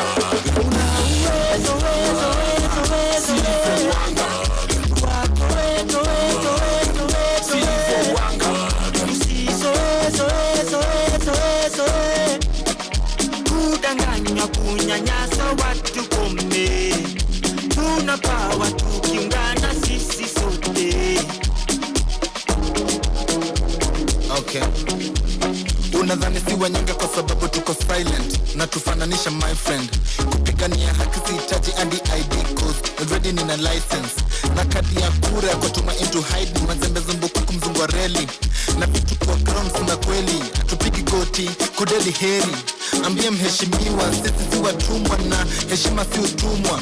Election inakaribia na bonga sana progress but si hivyo na kuwaga. Tunakuandika wako na kwa mkubwa wetu. Officer haikuangi hivyo. Tunakupa ya kan utulinde unakamkutushia. Uone taibu. Bloodthirsty streets reminding me of Cain and Abel, where justice isn't just, but God is able to go, to be real, so I was told. Na ohika na meshike kabarario taire fetasia shosho. Tumechoka, I said, tumechoka. Wanategemea kama for justice, acrobat kwa traffic, stop sign our party. Inshallah na vibe, soft life kuku nice. Red allies are poison blue. AK zikitema zinafuatwa na nduru. Alikula fare ya OCS, matokeo obvious. Iko kwa suggestion box, hashtag trend, tuki post, sweet vanilla pepper. Na quotes, wata reply, tukianza na dia. Regards tukimalizia, ama ni lie. Demokrasia lazima demokrasia. Una uwezo, uwezo, uwezo, uwezo, uwezo. Tuatoe, toe, toe, toe, toe. Usiso, uwezo, uwezo, uwezo, uwezo. Kudanganya, kunyanyasa watu kumbe. Tunapawa tukiungana sisi sote. UWAGA.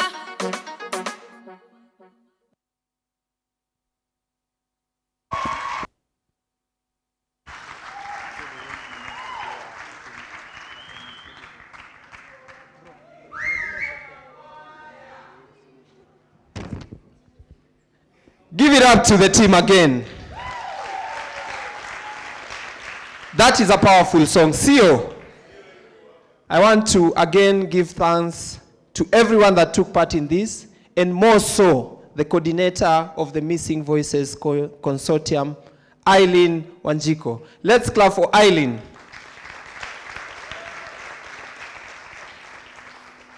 So, we will be having media tours for this particular song. We will also be having community launches and tours in and outside of Nairobi. Let us work together, let us show support, let us share this song, and let us make it the anthem of this season. Ama vipi? Inaweza iwezi? UWAGA inaweza iwezi? Thank you very much. I want us now to sit and be ready for the last super performance from our band, the Money Band. Give it up to the Money Band.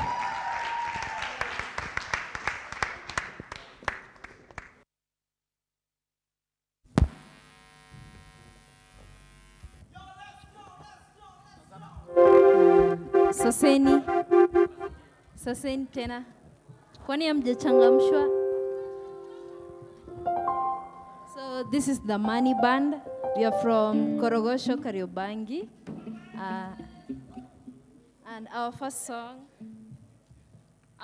inaitwa Mazingira. It's all about taking care of our environment.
ambayo tunayoyafanyia, mazingira yetu yanatua juu ya mambo ambayo tunayoyafanyia.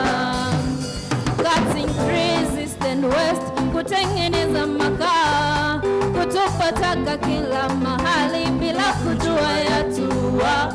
Cutting trees east and west, kutengeneza makaa, kutupa taka kila mahali bila kujua yatua. Cholera, killing our children, hunger everywhere, killing our people. Cholera, killing our children, hunger everywhere, killing our people. Tuyalinde mazingira yetu, tuyalinde mazingira yetu, tuyalinde mazingira yetu. Nasema tuyalinde mazingira yetu.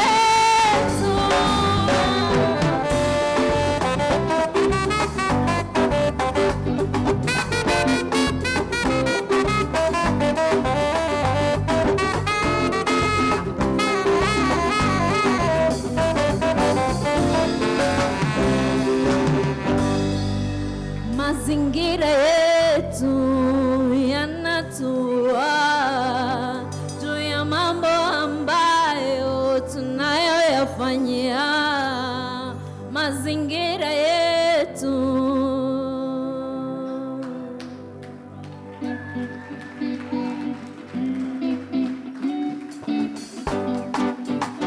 Our next song inaitwa Nitapata, ni ya kuambia wazazi wetu, no matter how many problems you're going through, siku moja form itajipa, si ndio?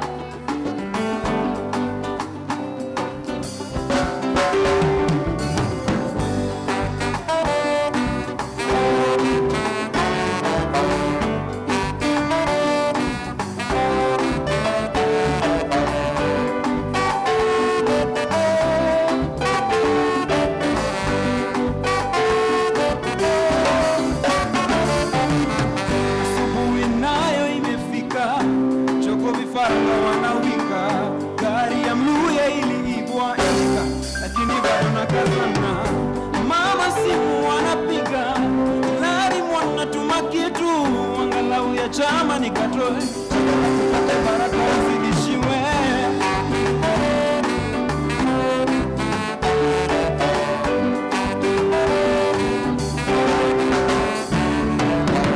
Asubuhi nayo imefika, choko vifaranga wanawika, gari ya Mluya iliibwa Mama simu wanapiga, lari kaka tuma kitu, angalau ya chama katoe, chakula tupate baraka uzidishiwe.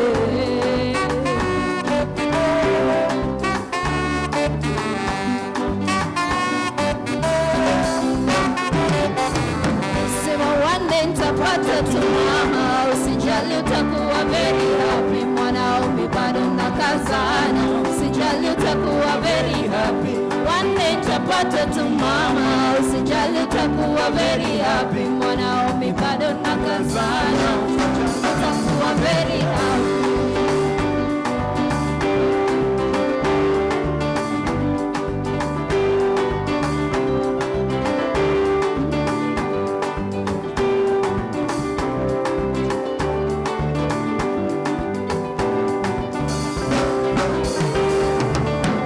Jirani wa Fuala yule mmoja alinipa kazi ya kufua, ila mapato yake kidogo, najaribu tu kumsaidia mama. Mama simu anapiga, lari kaka tuma kitu, angalau ya chama katoe, chakula tupate baraka uzidishiwe.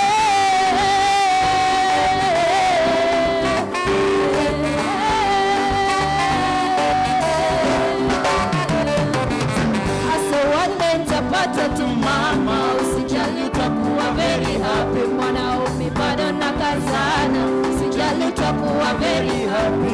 One day nitapata tu mama, usijali utakuwa very happy. Mwanaume bado nakazana, usijali utakuwa very happy.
utakuwa very happy. One day nitapata tu mama, usijali utakuwa very happy. Mwanaume bado nakazana, utakuwa very happy.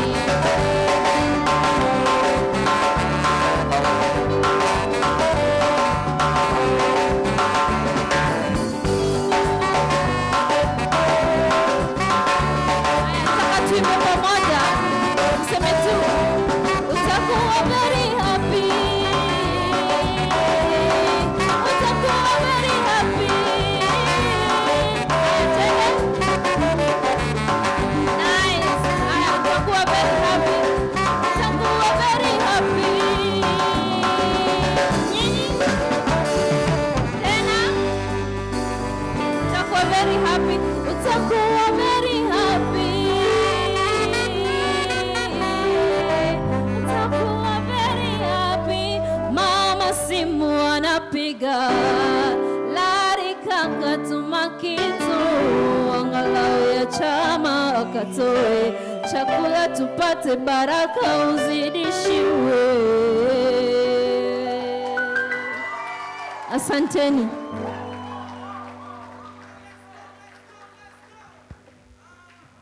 Asanteni sana. Thank you so much for the support.